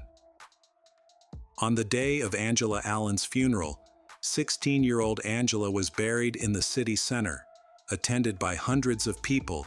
There was now an urgent need to bring the killer to justice. The suspect, identified as Lloyd, had buried Angela on his property. DNA evidence linked Lloyd to the crime, confirming that he had strangled Angela, as indicated by marks on her neck. Although some time had passed since the murder, the cold February temperatures and the burial helped preserve much of the evidence, including the DNA. During a visit to his father in prison, Lloyd confessed to the crime. This confession was recorded and added to the case file. Lloyd's girlfriend later told the police that when he returned home that night, his clothes and shoes were covered in dirt and blood. She didn't think much of it at the time, but he must have discarded them afterward. With the overwhelming evidence against him, Lloyd's attorney didn't even attempt to argue for his innocence. Instead, the defense focused on the idea of an unintentional crime. During the trial, Lloyd changed his testimony.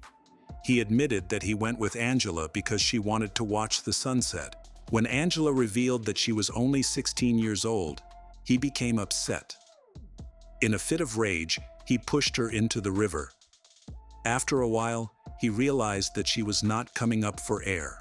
When he pulled her out, he discovered that she had drowned. However, this was all a lie. The medical examiner confirmed that Angela had not drowned.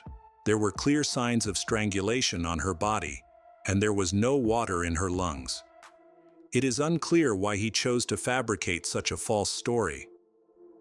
Nevertheless, this obvious deception only strengthened the jury's belief in Lloyd's guilt. The prosecutor presented their version of events during the trial.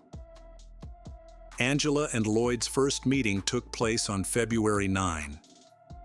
Angela, a teenage girl, had dressed up for a date with someone her own age, but became frightened when she encountered an adult man instead. She refused to get in his car and go home with him, which upset her. Lloyd was determined not to give up. He tried to convince her to meet again. When his attempts failed, he resorted to threatening her by saying that he would share her private photos with all the students at the school.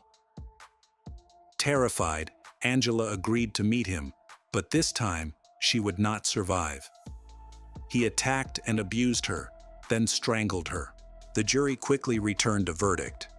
Lloyd Jones was sentenced to 60 years in prison for Angela Allen's death, without the possibility of parole.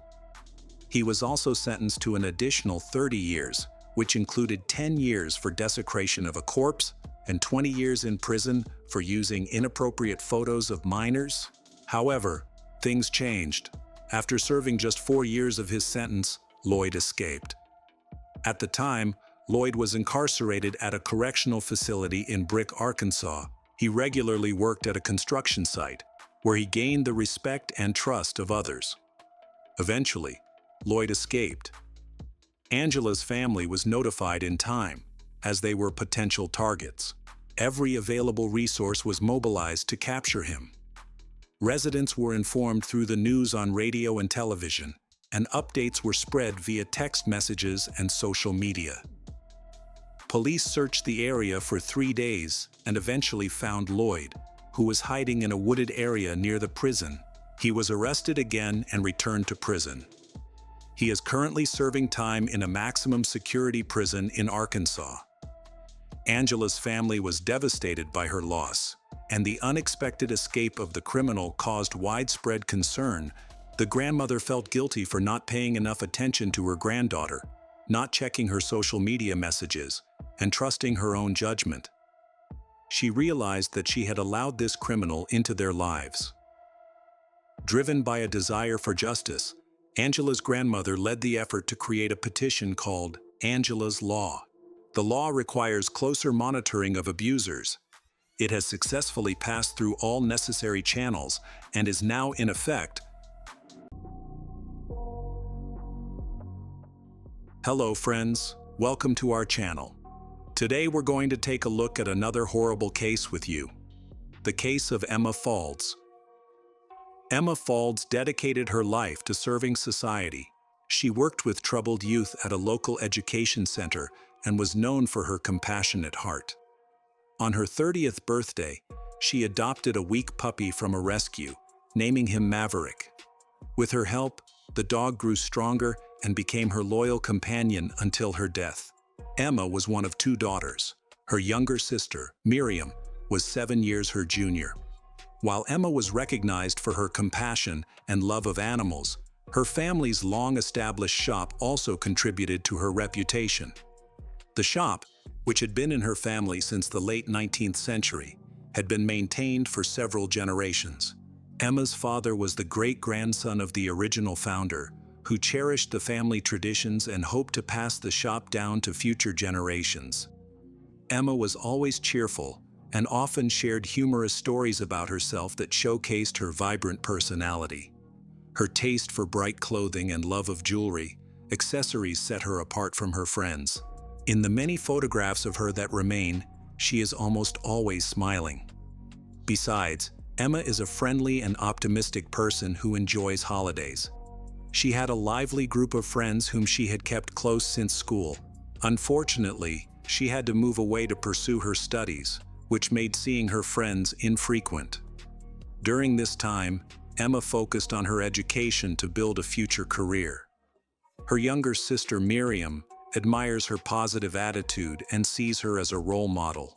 Inspired by Emma, Miriam also pursued an education and eventually became a nurse at a local medical center. After gaining experience, Miriam moved to Abu Dhabi, UAE to continue her career in the healthcare field. Meanwhile, Emma dedicated herself entirely to her career, finding great joy in her work. However, this dedication came with challenges. Despite her friendly disposition, she struggled to form lasting relationships with men. She had a few boyfriends, but the relationships often ended for various reasons. This may have been because Emma prioritized establishing her career and becoming self-sufficient before considering starting a family. On Sunday, April 28, 2019, Emma decided to visit her friend, Ross Willix, who lived in Feed Park. Emma had maintained a close friendship with him for about 20 years, which was well known among their friends. They shared similar goals and views on life. They first met in the early 20s while working at a correctional facility, with Ross serving as a prison guard and instructor for staff handling unruly prisoners, and Emma working with troubled teenagers. They quickly connected, and although Ross moved away for a while, their friendship was rekindled when he returned. They often gathered with friends to enjoy each other's company. Meeting friends was a normal activity, so it didn't raise any concerns. However, Emma suddenly stopped reaching out, which was unusual for her. She typically stayed glued to her phone, but initially no one worried because they thought she might just be having a good time and had forgotten to check in. On Tuesday, April 30, 2019, Emma was scheduled to work, but she didn't show up, which was highly unusual for her. She also did not inform her colleagues of her absence. Attempts to contact her were unsuccessful. Concerned about her, her colleagues decided to reach out to her parents, who were equally bewildered and had no idea what might have happened to their daughter. Realizing that something was wrong, her relatives contacted the police for assistance. When the police officers arrived at Emma's home, they were unable to make contact with her. They heard a dog barking inside and grew increasingly worried that something might have happened. Eventually, the officers had to break down the door. Inside, they found Emma's dog, Maverick. This discovery fueled the family's concerns, as they believed Emma would never leave her dog alone without arranging for someone to care for him, especially since he had recently undergone surgery and required constant attention. Emma was known for her caring nature, so it was clear to everyone that something must have happened to her. When Miriam learned about the situation, she realized something was wrong and quickly booked a flight back to Scotland. Upon arriving at her parents' house, she joined her family in the search for her older sister, Emma. Meanwhile, the police began gathering information from neighbors and relatives to piece together the timeline of events. A search and rescue operation, called Unsolved, was initiated, involving all available police units and emergency services. They also reached out to friends, family, and bystanders for assistance, encouraging everyone to share any information on television.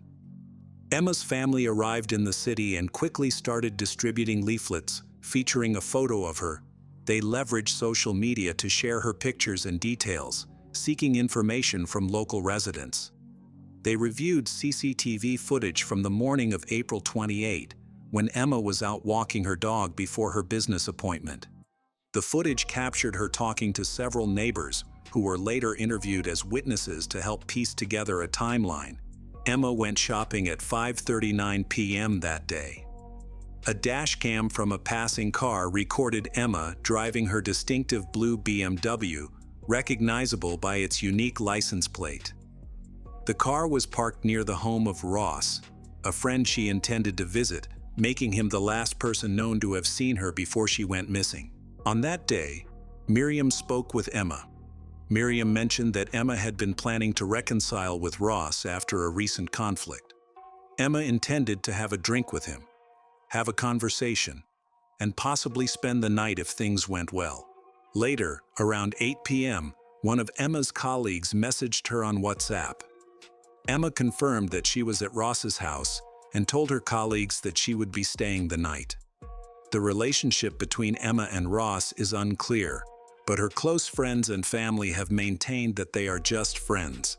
Interestingly, they had problems recently, argued several times, but then made up. Some believed that they had known each other for a long time and that their friendship could be rekindled.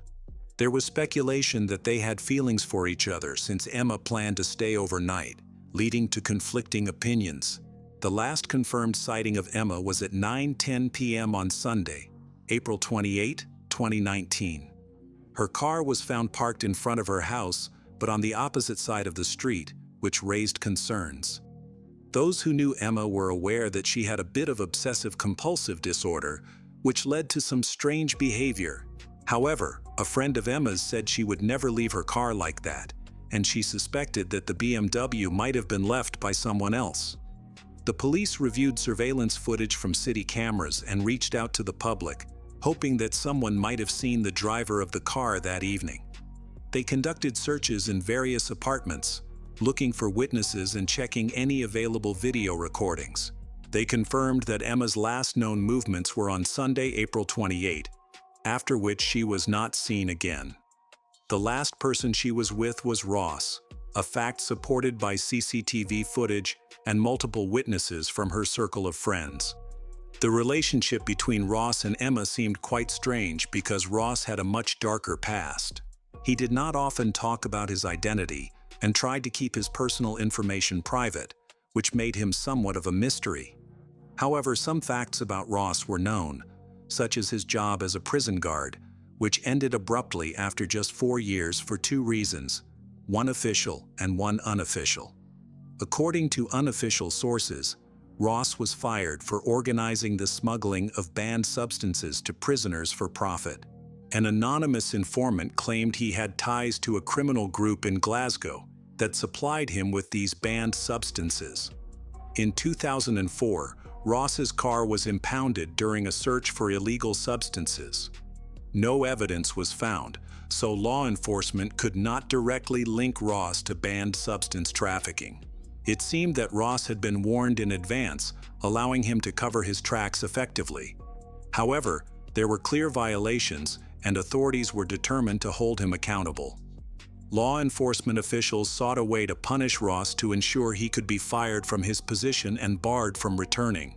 Consequently, he was arrested and interrogated for over 6 hours. After speaking with detectives, Ross admitted to possessing banned substances. Although a trial took place, it appears he did not face any formal penalties. Instead, he was suspended, essentially ending his career as a prison guard. He felt the need to start over and pursue his education. Ross enrolled at the University of Glasgow to study engineering, where he excelled and demonstrated great potential. After graduating, he received multiple job offers and quickly began working in his field. Over the next few years, he held positions in various companies and factories around the globe, traveling to places like Great Britain, France, Belgium, and even the Middle East. In 2010, while living and working in Israel, he met the woman who would become his wife. At that time, he was 31 and she was 45. Despite their age difference, their relationship seemed strong. However, both wanted different things. He aimed to advance his career, while she desired to start a family. This created difficulties in their relationship. He then moved to Mentone, where he took a job as a safety inspector at the station. However, at Mentone, Ross faced significant challenges that could jeopardize his career once again. From 2016 to 2018, he worked at a wind power station near Galloway Forest in Dumfries and Galloway. On March 15, 2017, a Portuguese colleague named Antonia was performing maintenance on one of the wind turbines when he fell and died. The cause of the incident was either a failure to follow safety protocols or a malfunction of the equipment. The investigation into the incident was lengthy and revealed that Ross was simply on duty when the accident occurred. However, while the incident was still not fully investigated, another incident occurred involving Ross: the disappearance of Emma.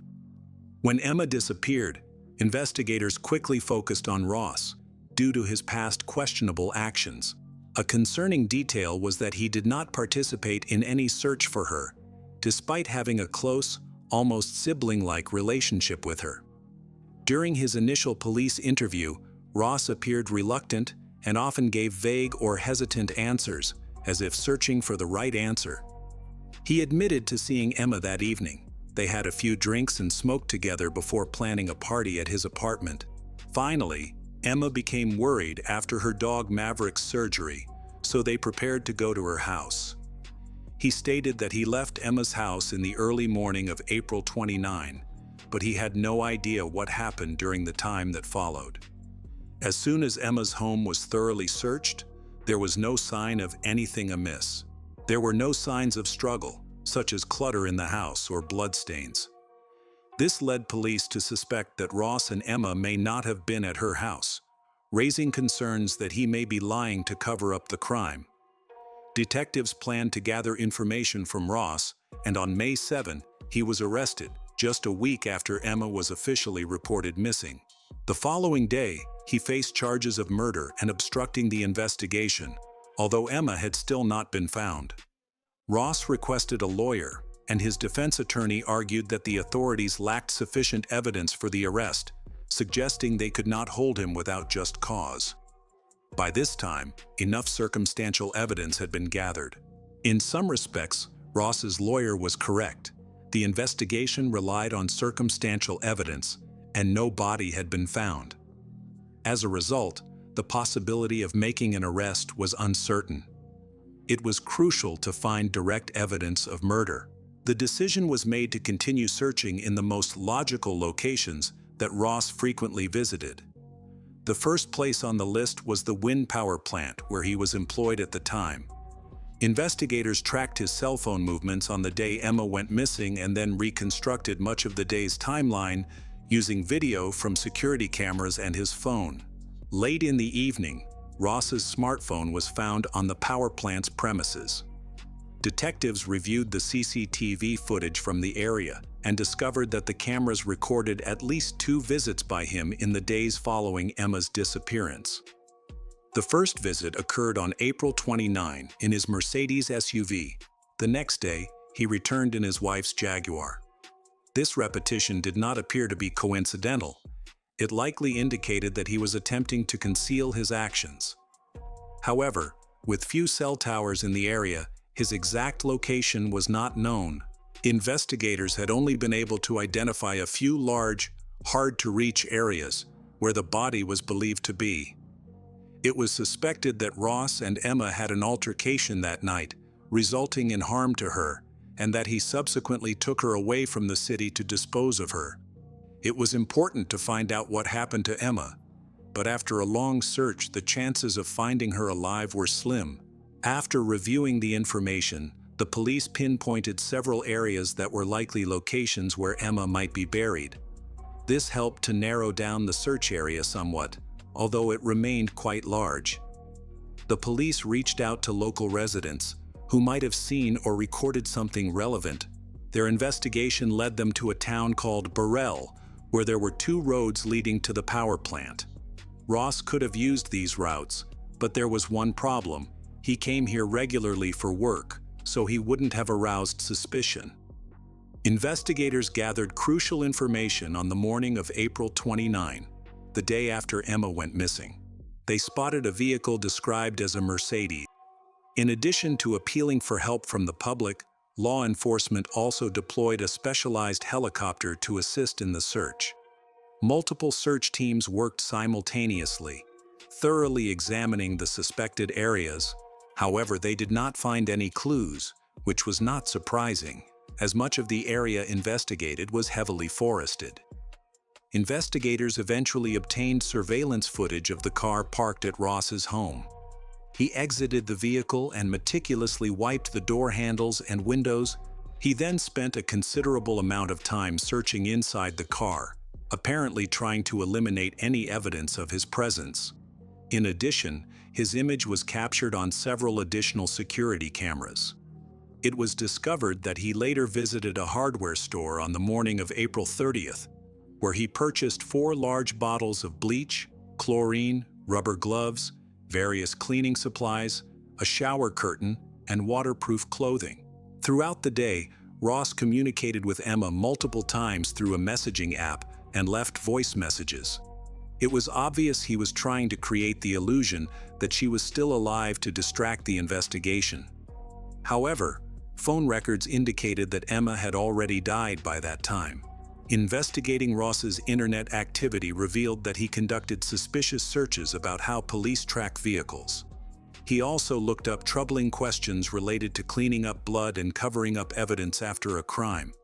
It seemed he was trying to avoid responsibility, yet he neglected to clear his browser history, apparently unaware that his online activity could be traced. Ross could not secure his release before the trial, but locating the body was essential. The only thing Ross did well was hide Emma's body, which has yet to be found. To unravel this case, experts needed to employ a microscope and spectral analysis. The police also had a pair of shoes worn by Ross on the day Emma vanished. An examination of the shoe soles revealed traces of blood and soil particles that could direct the police to the body. Advanced testing methods were utilized. Once forensic scientists provided new insights, the search area was narrowed to a specific marshy region, prompting the immediate deployment of a search party. Within 24 hours, using a specially trained dog, Emma's body was located in this designated area. Soil samples from Ross's boots matched the location of the body, with 92% accuracy. Emma was found in a remote swampy area filled with soil and moss, far from populated regions where no one would think to search for her. The location was hard to access from the air and was not easily visible. Her body was discovered naked, hidden in the bushes and covered with clumps of moss and surrounding vegetation, indicating that Ross tried to conceal her. On June 12, 2019, authorities officially announced the discovery of Emma Fauld's body, which was reported a month and a half after her disappearance. Sadly, Emma's body was in a severely decomposed state, making it impossible for forensic experts to determine the cause of death, and she could only be identified through dental records. Until the very end, her family clung to the hope that she was alive and being held by kidnappers. However, just a week after her remains were found, they publicly confirmed their search for their daughter and began posting memorial messages on dedicated social media pages. Just 3 months after Emma passed away, her beloved dog Maverick also died. Many believed Maverick didn't survive because he was heartbroken over Emma's death. This belief seemed understandable since he died earlier than expected for his breed. People were determined to find out the truth behind Emma's death, and they wanted justice. Unfortunately, the court system was slow, so the murder trial hearings did not begin until 2021. During the past 2 years, Ross consistently maintained his innocence and denied both charges against him. Unfortunately, despite his lawyer's efforts, he was found guilty on May 25. Ross Willix received a life sentence, but was eligible for parole after 20 years.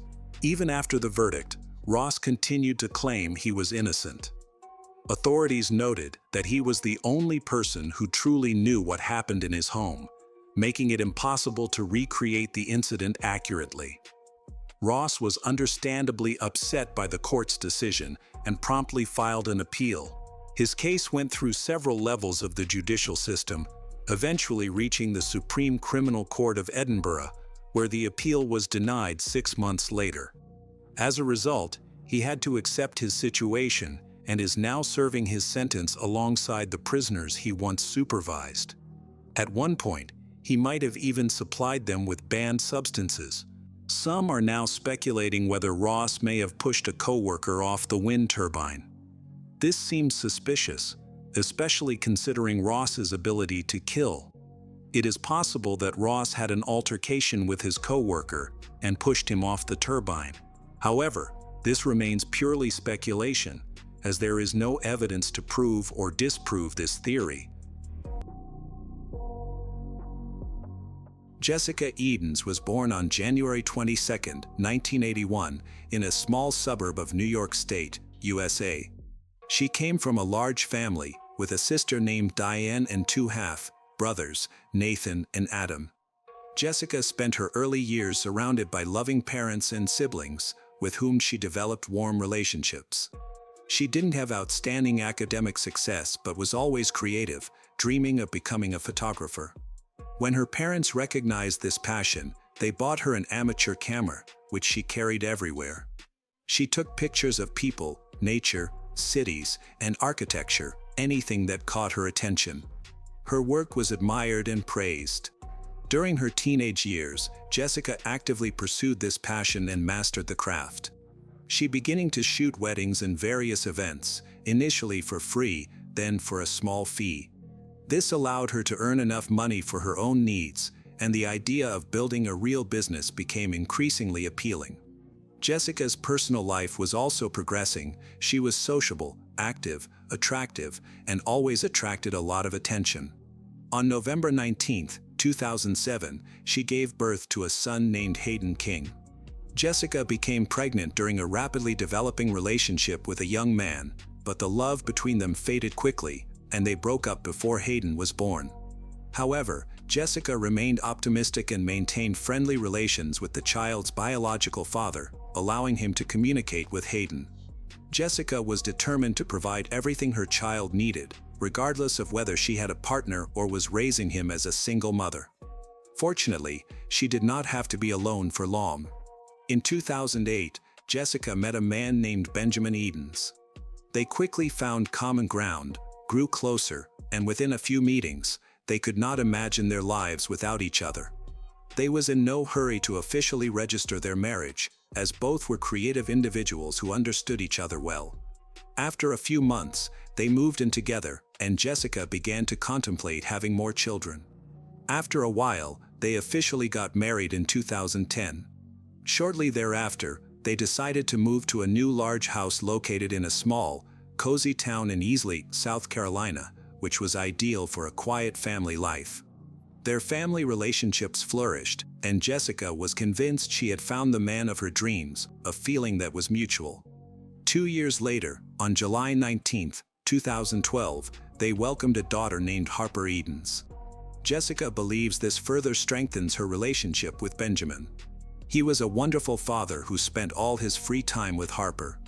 He also became so close to Hayden that the boy did not suspect Benjamin was not his biological father. By 2017, Hayden was in the 4th grade, while his younger sister Harper was about to start 1st grade in the fall. This was an exciting milestone. From the outside, Jessica's family appeared perfect. She had 2 children, a beloved job, and a husband whom she described to everyone as the best person. Her eldest child was a good student, and the family expected the same from Harper. Jessica's passion for photography thrived, but when she had her daughter, she decided to take a break and become a housewife, stepping back from her small but successful photo business. However, as Harper grew more independent, Jessica returned to attending various events to conduct professional photography. To simplify her client search, she created a website where she introduced herself as a photographer from Greenville. Jessica described her life as perfect, but, as often happens, things were exaggerated. Behind the facade of love and understanding, difficulties began to arise in the marriage. Over time, Benjamin's feelings cooled, and tension accumulated between them. Jessica wanted to understand what was happening as she began to notice uncharacteristic behaviors in her husband. He would come home from work, immediately run into the shower without even saying hello to his wife and children, as if he were trying to hide something. More and more often, he stayed at work much longer than his shift lasted, citing overtime and global projects that no one could confirm. He began to actively engage in sports, carefully monitored his appearance, and switched to healthy eating. All this could look like ordinary healthy habits that people develop with age, but not with Jessica. She began to suspect Benjamin of cheating. Quickly, a suitable candidate for an affair appeared. A young, attractive woman had recently started at her husband's workplace. This woman's name was Meredith Rahm. She was born on October 29, 1988, in Collierville, Tennessee. In Jessica's opinion, it was on Meredith that her husband had set his eyes. In the early years of Meredith's life, her parents divorced, and her mother quickly found a new man and remarried, so Meredith had a stepfather named Carlton Chambers. He was a worthy person and became like a second father to her. The family in which she grew up was friendly and loving. Meredith had a younger sister named Brittany Rowell. She dedicated herself to her studies from an early age and was focused on career success. She studied well and was creative, like Jessica, but family and children were of little interest to her. In 2009, she graduated from the University of Memphis with a bachelor's degree in international business. After gaining some necessary experience, she moved to Greenville. Meredith was very independent and self-confident, which immediately caught Benjamin's eye. By the time they met, Meredith had started working at the same company as Benjamin. In fact, Jessica's suspicions were justified. Immediately after meeting Meredith, her husband became attracted to her. Their feelings come from both sides. They started dating in secret, and their affair continued for a year.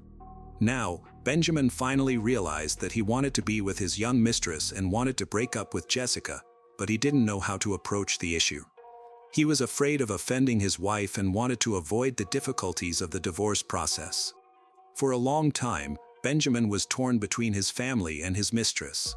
His wife's suspicions only aggravated the situation. The more accusations she made, the more inevitable the breakup felt, which provoked constant quarrels. Jessica did not trust her husband and wanted to find out what was going on. He tried to distance himself, but this could not go on forever.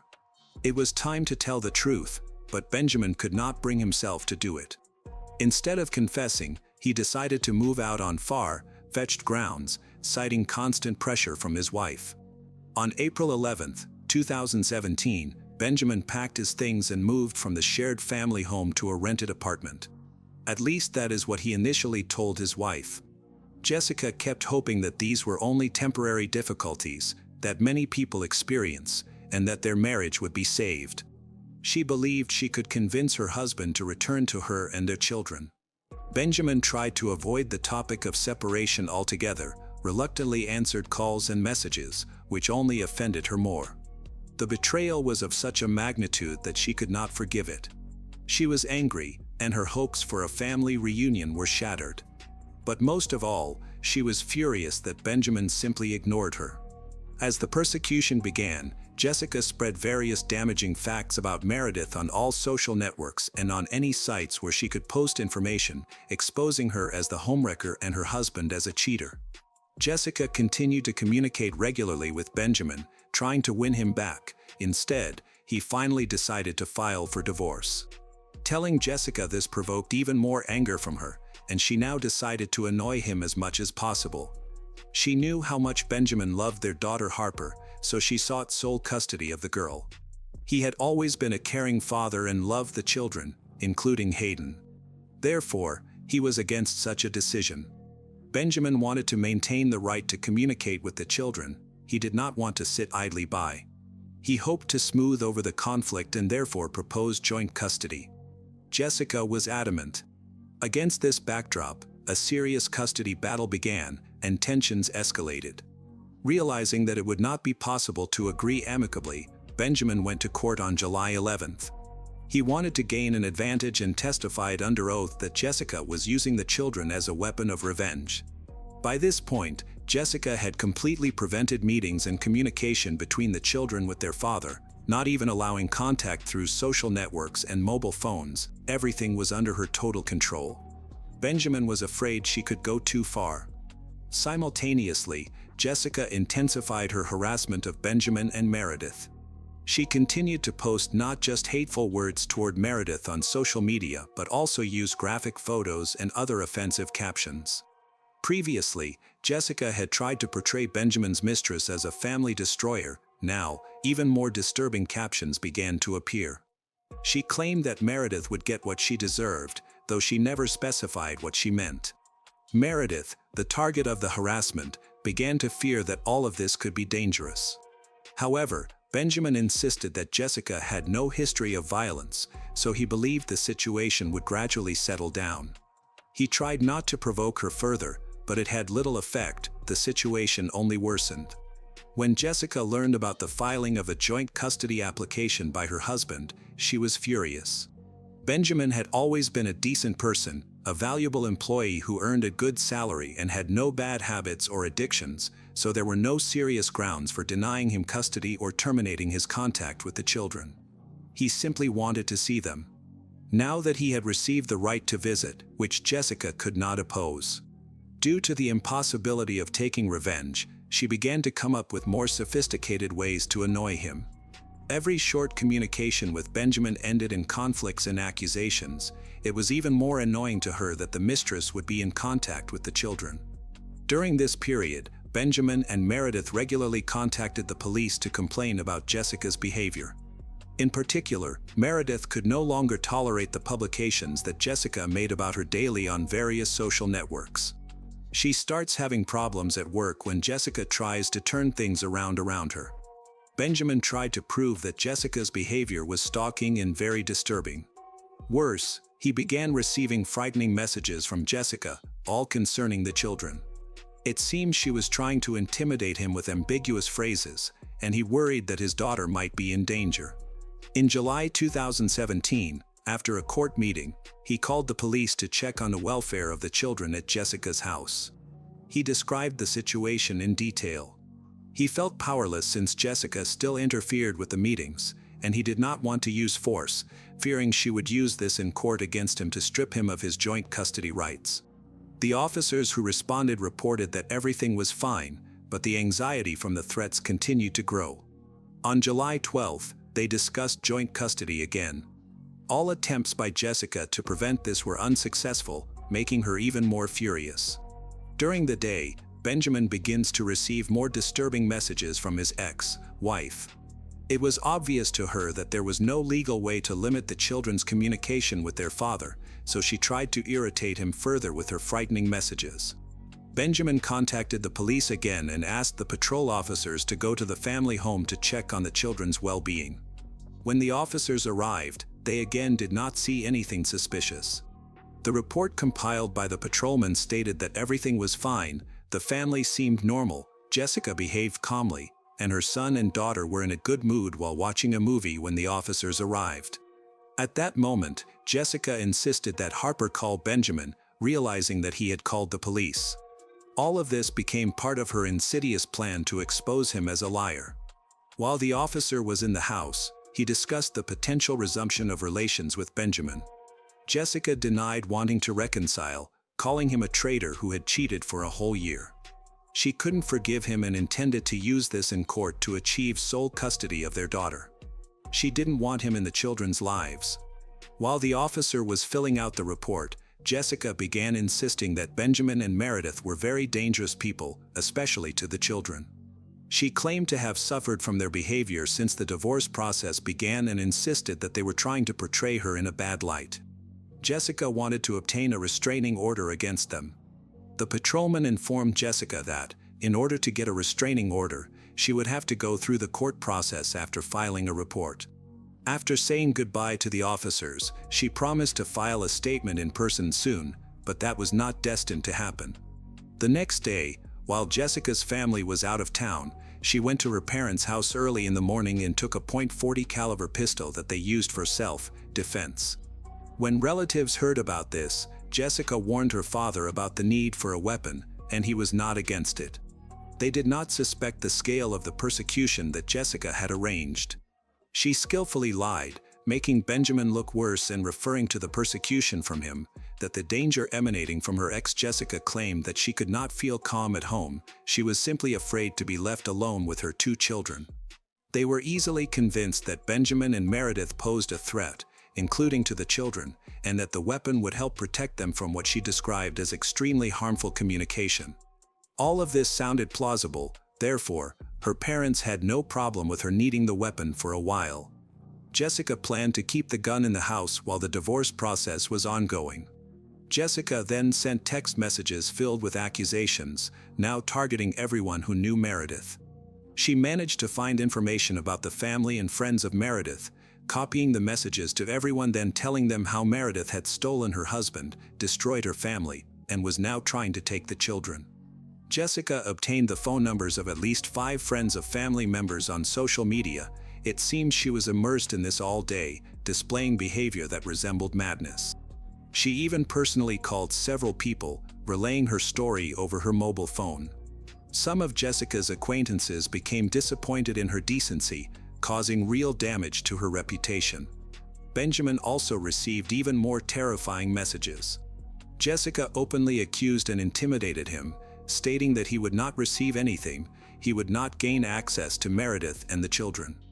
Jessica wrote that because of his actions, he would have no chance of getting any of it, as she would not allow him to enjoy life after what he had done. Benjamin was extremely worried about this information and began to send Jessica message after message, trying to understand what she meant. However, she simply ignored all his questions, which only increased Benjamin's anxiety. He expressed his willingness to go to court for an emergency hearing regarding joint custody of the children, even threatened to try to take the children from her if she did not calm down. Finally, Jessica responded with a short message, "Your life will soon be better." Benjamin was sure that she was just mocking him and enjoying this situation. Jessica claimed that it was the last day she would experience pain, after which she ignored any attempts by Benjamin to contact her. On the morning of July 13, 2017, Jessica wrote to Benjamin again. She offered to meet so that Benjamin could answer some questions. However, Benjamin found everything very suspicious and hesitated to attend the meeting. He didn't suspect that this could turn out to be a fatal mistake. Benjamin tried to get her to talk on the phone to understand what she needed and why they couldn't discuss it without a meeting, but this only made Jessica even angrier. At 4:41 p.m., he received another message in which Jessica complained that she was tired of this bullying that never meant anything to Benjamin. In reality, old accusations and the most frightening threats she had ever voiced since the breakup emerged.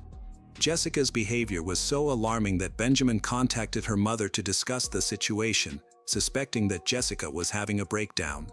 He feared she could not control herself, might pose a danger to herself and the children. At that time, he was at work and could not leave. He did not suspect that while he was talking to Jessica's mother, Jessica was already driving to his apartment with bad intentions. At about 5 p.m., Jessica parked her car near the complex where Benjamin and Meredith lived. In the parking lot, Jessica saw Meredith, who had just returned from work and was sitting in her car, distracted by the mail on her mobile phone. Jessica approached her, pointed a gun, and shot through the glass, instantly killing her rival, whom she considered the cause of all her troubles. All this happened in broad daylight. As people were returning from work, the noise attracted numerous witnesses. After the incident, people saw Jessica get into her car and drive away. Neighbors contacted the police, reporting this and clarifying one frightening detail. At that time, there were 2 children in the car with the shooter. Witnesses described the shooter, and the police understood who they were talking about. They assumed that Benjamin was in danger. Jessica had enough time to act, but she was not going to go to Benjamin's workplace. Instead, she devised something much more sophisticated and stayed one step ahead of law enforcement. While the authorities were still looking for her in the city and were awaiting Benjamin's arrival at work, Jessica called Benjamin, told him that everyone he loved had left and that she would be next. Then Jessica hung up. It was the last call she made. Police eventually traced the call and went to Easley, 7 miles from the Benjamin home, where they saw her Jeep. The doors of the car were locked from the inside, and the engine was still running. Inside, they found 3 bodies, 2 children and Jessica herself, who was 36 years old. Jessica had persistently called Benjamin in hopes of meeting with him, perhaps intending him to be her first victim. However, he seemed to sense danger and avoided contact as much as possible, often opting to respond via a message on a messaging app. When she received a refusal, she flared up in anger and attacked Meredith, after which Jessica returned home. Near her house, she called Benjamin again. After a meaningless conversation, Jessica first attacked her 5-year-old daughter, then her 9-year-old son, after which she turned the gun on herself. Jessica used the same gun that she had borrowed from her parents on July 11th. During the investigation, detectives found out that Benjamin had been trying to obtain a restraining order against Jessica. He had filed for joint custody on the same day and had communicated with the police officer who came to check on the children. Jessica left 4 suicide notes, one for her mother, one for her father, one for her son's father, and one for her husband. In these notes, she expressed her love for her family and her regret for the pain her actions would cause them. Jessica insisted that she could no longer live with these feelings and believed that her children would also suffer without her, so she decided to take not only her life but theirs as well. In the letter to her son's father, she expressed gratitude for giving her her first child and apologized for the pain she had caused. Considering the content of these notes, the police investigated suspicions of domestic violence against the children. Judging by what Jessica wrote, it was possible she had harmed them as a way of exacting revenge on her unfaithful husband. However, nothing like this could be confirmed. As for the last note left by Jessica to Benjamin, it contained several short phrases in which she wished that Benjamin would experience the pain from his cruel act for the rest of his life. The note also stated that he would not be able to hurt them anymore. Among all the individuals involved in this case, Benjamin was the only survivor. The note turned out to be prophetic. Even to this day, he continues to live with the pain of losing his loved ones. In Michigan, there is a small town called Traverse City, with a population of about 15,000. It is famous for the picturesque Lake Michigan, on the shores of which several resorts can be found. In the summer, a large number of tourists are attracted by festivals and water sports events. They come to swim, ride boats, enjoy delicious local food, and appreciate the unique landscapes around Lakes Michigan. In the winter, the area is snowy and quiet, there are few tourists, and life flows very slowly. It was in such a place that 18-year-old Kaylee Bruce lived and worked. She was always a cheerful and bright person. In addition, she was very smart, attractive, and determined. By the 1990s, she was considering pursuing an education. Thanks to her academic success in high school, she managed to gain admission to Northwestern Michigan College without any problems. The educational institution was located in Traverse City. To support herself away from her parents, Kaylee worked as receptionist of a local beach condominium company that rented out apartments, rooms, and houses to visitors. The condominium was situated right on the lake and was very popular during the tourist season. On the evening of Monday, February 16, 1998, Kaylee worked at beach condominiums from 5 p.m. to 8 p.m. In February, there were virtually no tourists, only a few locals, so she was almost alone in the building. The night before, while talking to her friend Kim, who also worked at the condominium, she had expressed her eagerness for the start of the season, hoping for more guests and an increase in her salary. That same day, with a little over an hour left before the end of her shift, Kaylee had to do some light cleaning, put everything in the utility room, and then go home. That evening, Kim was not on shift but was passing by the beach condominiums at about 7:30 p.m. She had been driving her friends home after they had spent time together at a restaurant. As Kim drove past beach condominium, she looked toward the office through the window and noticed a light in the area of the administration desk, where Kaylee was preparing to close up. Kim wanted to quickly drop off her friends and then stop by to see Kaylee. However, when Kim returned about 40 minutes later, she saw that the light inside was off and Kaylee was nowhere to be found. Thinking she was late and that her friend had already left.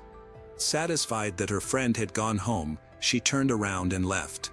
The next morning, on Tuesday, February 17, 1998, at about 7 a.m., the first person to arrive at the beach condominium's office was an air conditioning technician named Zachary Medin. He immediately noticed that the door was unlocked. Although this did not cause him alarm, he calmly walked inside and called out Kaylee's name. Receiving no answer, he saw that no one was at the reception desk where Kaylee should have already been preparing for her workday. She was never late and usually arrived early. All the lights were off, and Zachary walked around the floor. He noticed a glimmer through the crack of a door and decided to investigate further. When he got closer, he saw suspicious red stains near the threshold. It was unclear what it was, but when he opened the door, he realized the horrendous nature of the scene. In horror, Zachary ran away and immediately called emergency services at 911. When the police arrived, Zachary could barely speak, looking emotionally traumatized and barely holding back tears as he described the situation. The scene found in the utility room was soon deemed one of the most horrifying crime scenes in local law enforcement history. In the small room, where household appliances and cleaning supplies were stored, there was blood everywhere, on the walls, even the ceiling. In the middle of the room was the mutilated body of a girl. The victim was Kaylee Bruce, the 18-year-old employee. Next to her body lay all the broken pieces, with shards of plastic and metal covered in dried blood, as well as particles of scalp and hair. Kaylee was found naked, with one of the power cords from an iron wound tightly around her neck, cutting into her skin and crushing her larynx. According to the medical examiner's report, the victim had 19 deep lacerations that cut down to the bone. Her skull was crushed from numerous blows, fractures of the vault and facial bones were found. Severe injuries to her neck and throat were consistent with strangulation, indicating she had been beaten for an extended period with blunt objects on her body, abdomen, chest, and pelvis, leading to numerous internal bleeding. The most horrific detail discovered was a metal pin inserted into her perineum with such force that it damaged the tissues up to the pelvic bone, penetrating several centimeters into it. According to forensic experts, Kaylee remained alive for some time after sustaining this injury until she eventually bled out. Her death was undoubtedly a painful one. The entire small utility room was covered with her blood, and it was smeared over her body as if she had fought back. Despite the small size of the room, it took forensic experts 6 hours to collect dozens of pieces of evidence.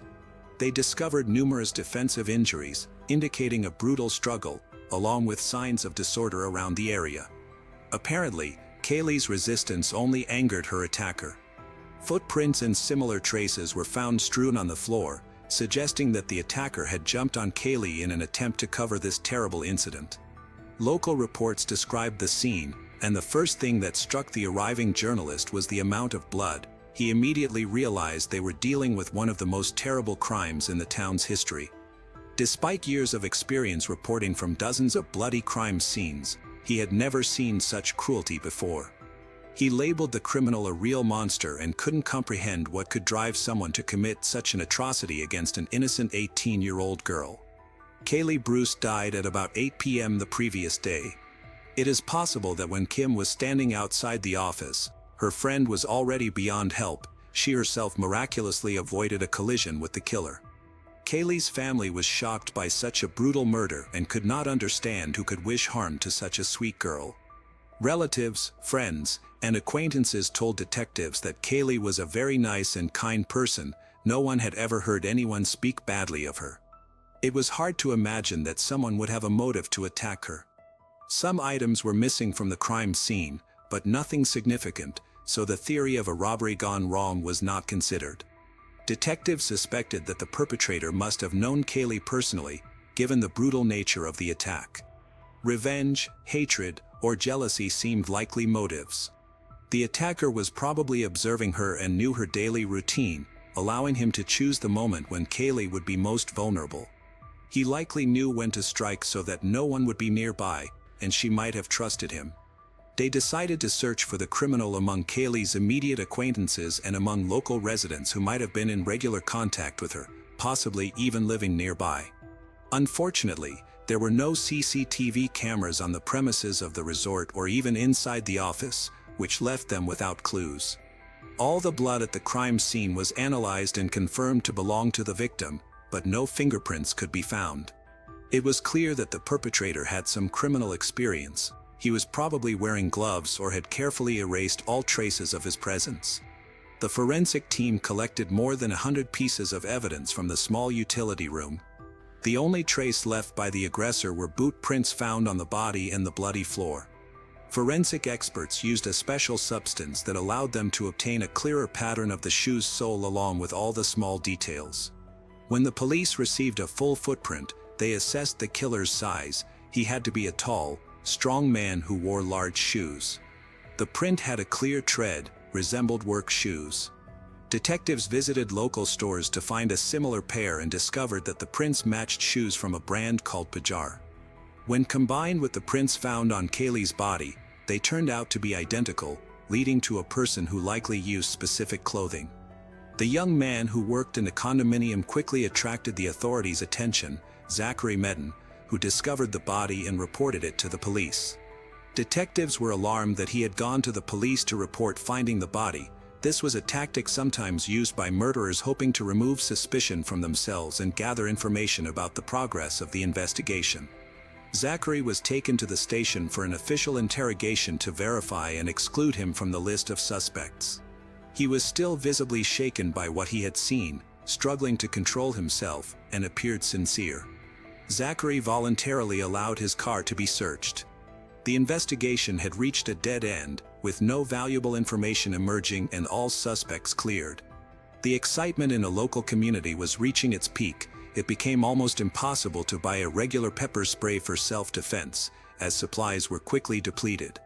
The main customers were schoolgirls and female students, afraid to walk alone or go out at night. One of the detectives arrived at the college dormitory where Kaylee studied, and witnesses reported several suspicious young people who had already checked in there. They needed to be checked. In the end, it turned out that they were not involved. The detectives spoke to their friend Kim, who knew Kaylee better than anyone else in the city. She said that shortly before the murder, Kaylee had broken up with her boyfriend, whose name was Dylan. They broke up and started dating again. As far as Kim knew, they had broken up again, but Dylan desperately tried to renew contact with Kaylee. He was obsessively persistent, even manipulative. They talked to him just 2 days after the murder. Dylan worked with heating, air conditioning equipment and serviced the units.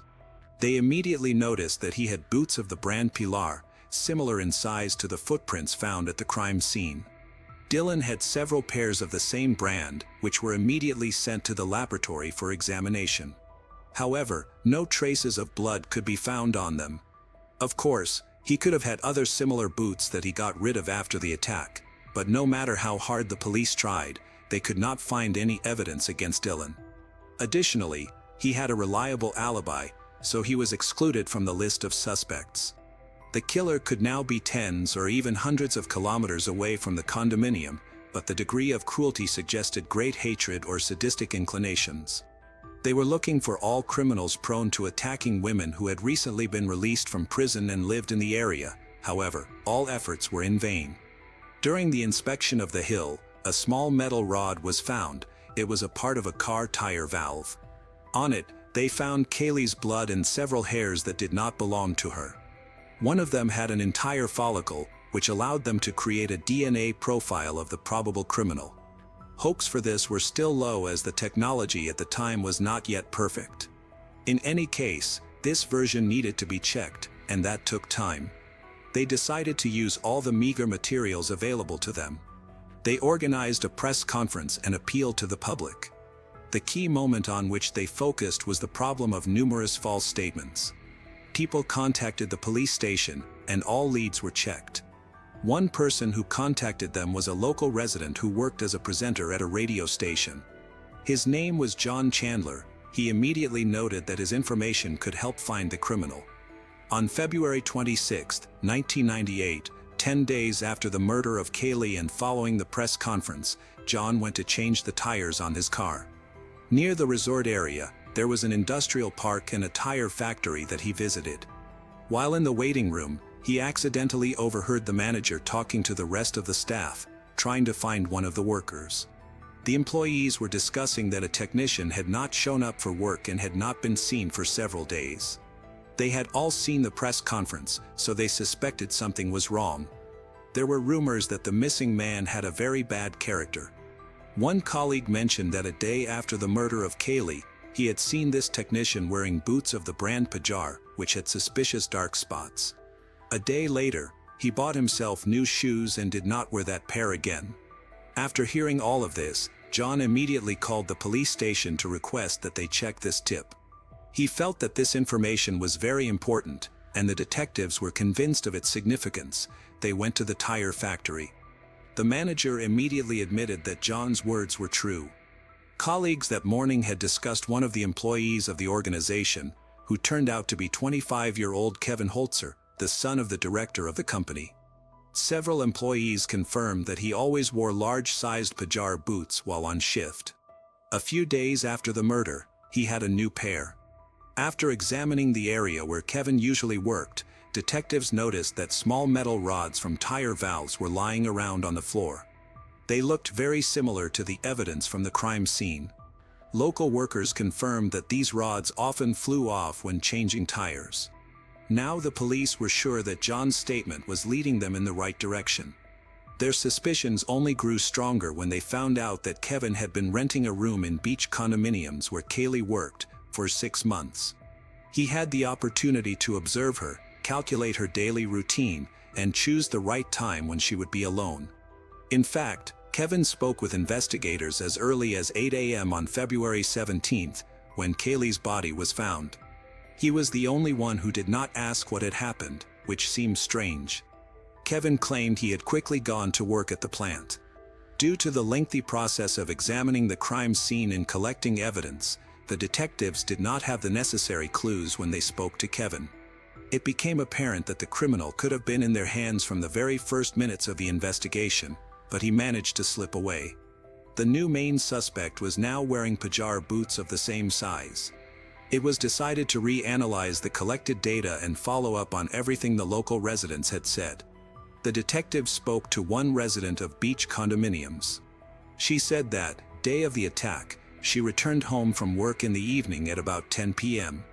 The door was open, although she perfectly remembered locking it. It turned out that the master key had disappeared from the reception desk. Suspicions against Kevin were confirmed by Kaylee's friend Kim, who said that he often ran into the office and lingered at the reception desk while Kaylee worked there. Kim believed that Kaylee liked Kevin, so he tried to spend any free minute chatting, even on far-fetched topics. He constantly asked to be let into his apartment with spare keys, which only the condominium administrator had access to. He claimed that he had forgotten or lost his own key. It seemed he was just looking for a reason to get closer to Kaylee. Kevin was tall, athletic, practiced martial arts. He looked like a likely killer, but they failed to find him. He simply ran away. In search of additional information, they went to the tire factory where he worked and checked the guy's biography. They managed to find out that Kevin had problems with the police 5 years before the murder. He had been accused of abuse. In the late hours, Christina was returning home from a bar when a stranger grabbed her and dragged her into an alley, then began to beat her. She sustained very serious injuries and was sure that she was saved by a miracle. Realizing that the criminal wouldn't stop, Christina pretended to be dead and offered no resistance. As soon as she stopped moving, the criminal simply lost interest and left. Apparently, the attacker enjoyed beating and killing women, which was very disturbing. The potential serial killer could be anywhere, and now no one was safe. Trying to understand the moment when Kevin escaped, they realized that he had disappeared from all radar as soon as the press conference was over, which announced the size, brand of the shoes and the tread pattern he had worn before. In order to scare off the probable killer, the police obtained an arrest warrant and went to his apartment, but nothing valuable for their investigation could be found. There were no bloody shoes or clothing, and they even checked the drains in the bathroom, but found no traces of blood. This puzzled the detectives. Around the same time, a friend named Mike contacted the police station. He was very worried and said that he might know where to look for Kaylee's killer. Just before this, he and his friend, Kevin, had spent Friday night at a club. They were drinking and chatting after a new press conference had been held. Detectives got a warrant for Kevin's arrest. During the party, Mike's phone rang. On the other end was another friend who asked where Kevin was, that the main suspect in the murder who was sitting across from Mike. Kevin became noticeably nervous, but Mike managed to say that his girlfriend had called and asked him to come home. Kevin did not suspect anything and said it was time for him to go. Mike walked Kevin to the parking lot, where they said goodbye and went their separate ways. As soon as Kevin disappeared from sight, Mike immediately called the police station, providing a description of Kevin's car and clothing. Mike had said he was heading south but gave no exact directions. Kevin was driving a noticeably gold-colored car, which was quickly tracked down. Detectives arrived at the parking lot, but the car was abandoned, and Kevin was not there. It seemed he had managed to escape punishment again. The police spoke to the guard, who admitted that he had talked with Kevin for a long time before Kevin fled. He reportedly headed to Indiana and planned to use the train. The detectives were following Kevin closely, but he was slightly ahead. During this same period, testing of hair found on the metal part of Kaylee's body was completed. The blood from this small piece belonged to Kaylee Bruce, while the hair was male. Samples were taken from Kevin's apartment, allowing for a comparison of the criminal's DNA profile, which matched completely. They feared that he, like a cornered animal, could start killing again, but they managed to intercept and arrest him. Earlier, during his transfer to Chicago, he had refused to cooperate with the investigation and immediately demanded a lawyer. However, the evidence against him was irrefutable, and the prosecutor considered the trial a mere formality. Detectives discovered that Kevin had moved into the beach condominiums just 6 months before the murder. They suspected that he had not chosen his victim randomly. They believed he probably liked Kaylee and became obsessed with her, eventually stalking her. When he found out that Kaylee would be working and studying in the city, he decided to get as close to her as possible. Naturally, all this could not end well. On June 21, 1999, Kevin Holzer's trial began. He was charged with the murder of Kaylee Bruce. Despite his father's wealth and a smart defense attorney, it seemed even the attorney considered his client guilty and did not even attempt to acquit him. In October 1999, the jury decided that Kevin Holzer was guilty of first-degree murder, and he received a life sentence without the possibility of parole. In the years since before Kevin was convicted of abuse, there may have been more attacks. Their suspicion was investigated, but it was not possible to confirm these assumptions. Everyone in his circle was in danger. In which, the witness finds her apartment door open when she comes home from work. She is shocked by the lucky coincidence that she was missed by Kevin Holzer. The police believed this was not an accident. He had stolen the master key and used someone else's apartment because he knew that no one would be there for quite a long time. After the massacre, he entered someone else's territory to take a shower and wash away the traces of the attack. Kevin actually had no feelings for Kaylee except cruelty. Any girl could have been in her place. He intentionally found excuses to approach her, chat with her, and ask for her keys because he wanted to learn how to get them. He carefully calculated Kaylee's schedule as soon as she first talked to him. The lives of Traverse City residents were divided into before and after the murder of Kaylee Bruce. This massacre was so cruel and senseless that the crime is still imprinted in the memory of many townspeople.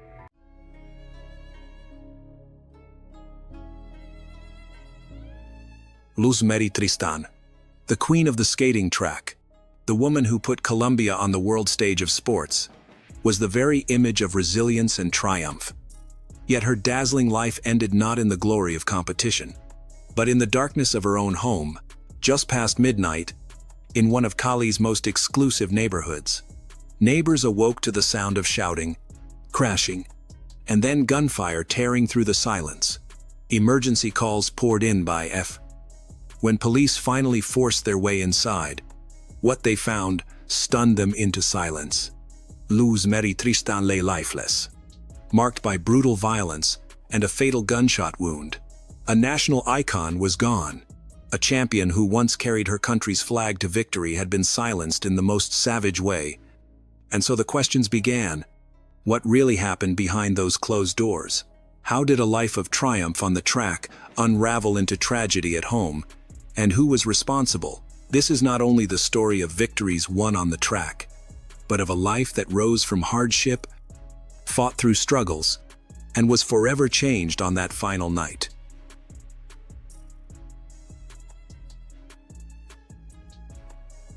Luz Mary Tristan was born on April 1, 1963. Her father, Basilio Tristan, had Spanish roots, and her mother, Luz Delo, was from Antioquia. Although she was born in Pereira, Colombia, her family moved to Cali a month later. Cali became the city where she grew up, pursued her dreams, and always considered home. The eldest of 3 siblings, she was a natural leader with a determined spirit. At 15, by chance, she tried on a neighbor's skates, an instant that changed her life. Within a week, she convinced her aunt in Miami to send her a pair of her own. From then on, skating became her world. The early mornings, The falls and the bruises were no problem. She had found her passion. Her mother wanted her to pursue figure skating, but her heart was set on speed, competition, and the thrill of competing against the best. With her parents' unwavering support, she joined the Cali Skating Federation and began her professional journey. In 1979, she placed second at the first Women's National Skating Championship in Colombia. It was just the beginning. In 1983, she made history by winning gold at the Pan American Championship in Argentina. More Pan American titles followed, along with podium finishes in Italy and New Zealand. In 1990, she reached the pinnacle of her career with a triumph that transformed Colombian sports. In Belo, Antioquia, she became the first Colombian to win a World Skating Championship, taking gold in the grueling 5,000-meter race. Just days earlier, she had also broken the world record in the 20,000-meter event. Her name was now etched in her country's history, but Luz Mary dreamed of more than medals. She wanted to marry, build a family, and raise children while exploring other passions like architecture, decoration, and ceramics. She eventually married Joaquin Valencia, an entrepreneur and breeder of Paso Fino horses. They had known each other for nearly 12 years before marrying, and together they raised 5 children. In February 2003, everything changed. Joaquin was arrested in Colombia, accused of being a successor to the Rodriguez Orihuela, brothers of the Cali cartel, and of having ties to the ELN guerrilla group. A year later, he was extradited to the United States and sentenced in Florida to 40 years for trafficking banned substances, money laundering, and running a criminal enterprise. For Luz Mary, it was devastating. Left alone with 5 young children, ages 12, 9, 5, 4, and the youngest just 8 months, she faced heartbreak and financial ruin. She was added to the United States Clinton list, which froze her assets, blocked access to bank accounts and insurance, and forced her to close her sporting goods business. The next decade brought economic hardship and social stigma. Even so, Luz Mary's strength stood out. With support from family and close friends, she worked tirelessly to protect her children and rebuild her life. Stripped of almost everything, she did not give up. Over time, she shifted her focus. After officially retiring from competition, she founded a sportswear company that supplied uniforms to Colombia's national skating team. In 2006, she opened her own sports center in Cali, a facility that still bears her name and trains future athletes. In 2012, her name was officially removed from the Clinton list, marking a turning point that allowed her to breathe a sigh of relief. Years later, after overcoming the darkest chapters of her past, she opened her heart once more. This time, she found love with Andres Rixi, a Colombian businessman of Italian descent. Andres also had a complicated past. He had married Maria del Pilar Jaramillo in a lavish ceremony at one of Cali's most exclusive clubs. Over time, the marriage unraveled. According to Maria's testimony, life with Andres was far from a fairy tale. She described mistreatment and growing disrespect that became unbearable, leading her to make the difficult but courageous decision to leave. Years later, Luz Mary and Andres met again with a different perspective. They had known each other all their lives and shared a long friendship. From that foundation of trust, their relationship evolved into something deeper. Despite Andres' turbulent past, Luz Mary decided to give him a chance. At first, he seemed perfect, attentive, affectionate, the ideal gentleman. He took her to the best restaurants in Cali, planned spontaneous trips, and filled their days with romantic gestures. For Luz Mary, who had endured so much, this love felt like a gift arriving at the perfect moment. It gives her hope and rekindles her faith in love. But over time, the glow of their romance dimmed. Passion turned into turmoil. Those close to her described a painful cycle of jealousy, dramatic breakups, and short-lived reconciliations. Behind the public displays of affection were tension, addiction, and volatility. Andrei struggled with banned substance abuse, which destabilized his home. His jealousy was relentless. He questioned everyone Luz Mary spoke to and every place she went. Angry outbursts could erupt at any time, regardless of who was present. Slowly, the joy she once radiated faded. She was trapped in a love that hurt more than it healed. At times, she tried to end the relationship, but Andres always came back, convincing her to give him another chance. Against all reason, they kept trying to rebuild what was broken. By mid-2023, reconciliation seemed likely once more. A news report even said they planned to marry in October, and invitations had begun circulating among close friends and family. On the surface, they seemed ready to start anew. But on the night of Saturday, August 5, 2023, everything collapsed. In the exclusive complex where Luz Mary lived, neighbors heard shouting, crashing, and then gunshots shortly after 1 o'clock a.m. Emergency calls flooded in. When police arrived and no one answered the door, they forced entry. What they found was devastating. In the guest room, Luz Mary lay dead from a gunshot wound to her torso. Beside her was Andres, still holding a gun. He resisted violently, threatened police, and even shot at them before being subdued. Luz Mary had been dead for several hours. There was no chance to save her. Inside the house, authorities seized 6 weapons, 2 non-lethal guns that fired rubber projectiles and 4 real firearms, semi-automatic pistols and a revolver. None had proper permits. Andres was also under the influence of multiple substances. Soon after being detained, he suffered a cardiovascular crisis and was hospitalized. His lawyer requested special protections, citing a serious heart condition and the need for a transplant. Even so, the judicial process continued. On August 6, from his hospital bed, Andres attended the hearing to legalize his arrest. The next day, prosecutors charged him with aggravated femicide and multiple weapons offenses, and the court ordered his transfer to prison. News of Luz Mary's death shook Colombia. The whole country not only mourns a beloved athlete, but also mourns a life taken by gender-based violence. Social media filled with grief, tributes to her legacy, and outrage over the persistence of femicides. On August 8, the community in Cali gathered to honor her memory. The tribute took place at the sports center she had founded, a place that carried her name and inspired countless young athletes. There, amid flowers, tears, and applause, Colombia bid farewell to a champion defined by triumph, resilience, and, in the end, unbearable tragedy. Family, friends, students, and admirers said goodbye to Luz Mary in the space that had once been her dream. Her coffin, draped with the Colombian flag, was adorned with symbols of her life: her skates, her helmet, and the Lyra Club uniform. As the casket passed, students from her skating school formed an honor guard, a silent tribute to the woman who guided them and inspired generations. During the ceremony, Luz Mary's son spoke with a trembling voice.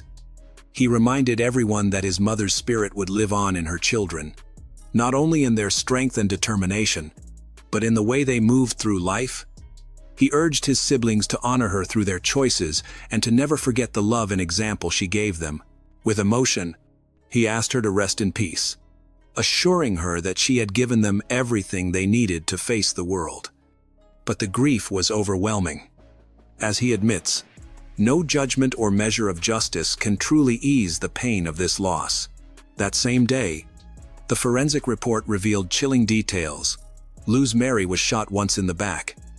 The bullet tore through her body, fracturing a vertebra, rupturing her aorta, and causing massive internal bleeding that filled her left lung. She died almost instantly. The gunshot wasn't the only sign of violence. A large bruise surrounded her right eye, as if she had been struck by a blunt object. Her left hand showed multiple bruises, suggesting she tried to defend herself. Neighbors testified that before the shots, a heated argument had erupted inside the house. According to investigators, Luz Mary tried to escape by locking herself in a second-floor room. Andres fired repeatedly at the door. 4 bullets pierced the wood. One was fatal. She was found collapsed behind that very door. The timeline deepened the horror. Investigators concluded the shooting occurred late on Friday, August 4, or in the early hours of Saturday, August 5. Police did not discover her body until more than 20 hours later. During that time, Andres remained inside the house next to her lifeless body. Close to her, confirmed what many suspected: the relationship was toxic and suffocating, marked by psychological and physical abuse.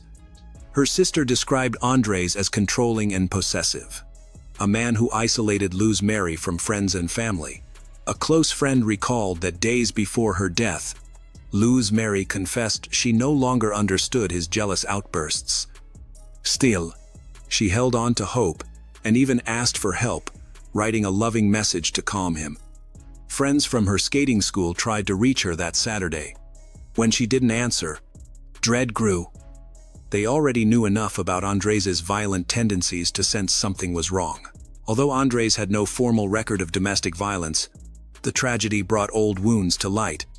His ex-wife, Maria, shared a letter on social media, describing years of abuse, physical assault, strict control of her social life, constant insults, and the impact on her mental health. She said she needed antidepressants and ultimately left him because she feared for her life. Though she never filed formal charges, her testimony now offered crucial insight into Andres's dangerous, controlling behavior. A painful pattern emerged, one that ended in the death of Luz Mary. She was remembered not only as a champion on the track, but as a fighter in life, and her story became another symbol of the urgent need to confront violence against women in Colombia. During questioning after the crime, Andres admitted he had been drinking and using cocaine that night. Toxicology tests confirmed it. What investigators discovered even more disturbing was that he also used a strange mixture, alcohol mixed with water and hairspray. The substance contains toxic components. Mixed with liquor, it can be even more harmful. Experts concluded this could have severely impaired his judgment and perception of reality. This set off alarms. To investigators, it revealed a man in a highly altered state who tried, unsuccessfully, to justify his violence. Specialists suggested that the reckless combination of banned substances, alcohol, and non-consumable substances not only indicated impaired judgment, but also hinted at a pattern of impulsive, aggressive behavior. Yet Andres offered a very different account. In his statement, he claimed it was Luz Mary who lost control. He said he spent the day focused on business matters and, by evening, had consumed large amounts of alcohol. Around 8:30 p.m., he asked an employee to drive him home. When he got home, he drank more whiskey and used cocaine in the bathroom.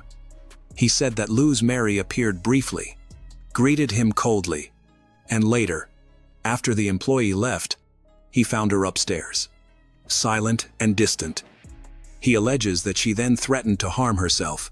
According to him, there were often firearms around the house due to neighborhood insecurity, especially after the social unrest of 2021.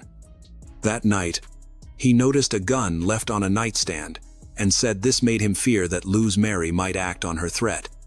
Andres claimed she locked herself in another room where he believed another weapon was hidden.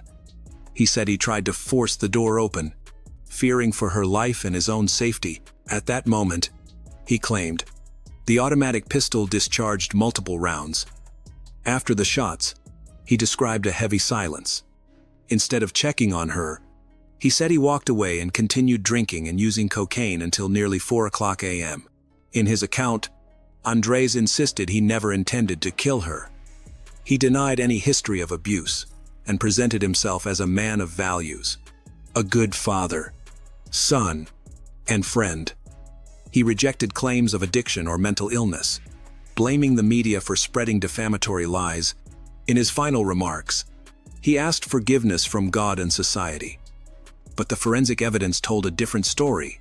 Autopsy results, ballistics, and bruising revealed a violent assault, not a tragic misunderstanding.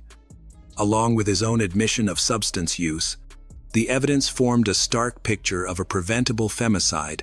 By December 2023, Andres was formally charged with aggravated femicide and aggravated illegal possession of firearms, and was transferred to a maximum security prison. Despite being caught with multiple unlicensed weapons and initially admitting to some charges, the trial stalled for Luz Mary's family. The process was long and agonizing. The defense repeatedly filed motions and delays, pushing hearings back. More than 18 months after her death, there was still no final sentence. The case became one of the most controversial trials in recent Colombian history, a painful example of how justice can be delayed despite overwhelming evidence. Valeria, Luz Mary's youngest daughter, feared the defense was deliberately stalling to seek Andres's release on procedural grounds. She repeatedly warned that the case could be forgotten or distorted. She emerged as a leading voice for justice, highlighting Andres's wealth and influence and the risk that he could manipulate the process. She also feared for her family's safety.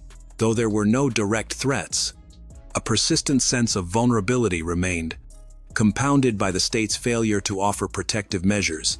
On January 29, 2025, her fears intensified when the defense formally requested Andres's release, arguing that more than 150 days had passed without significant progress.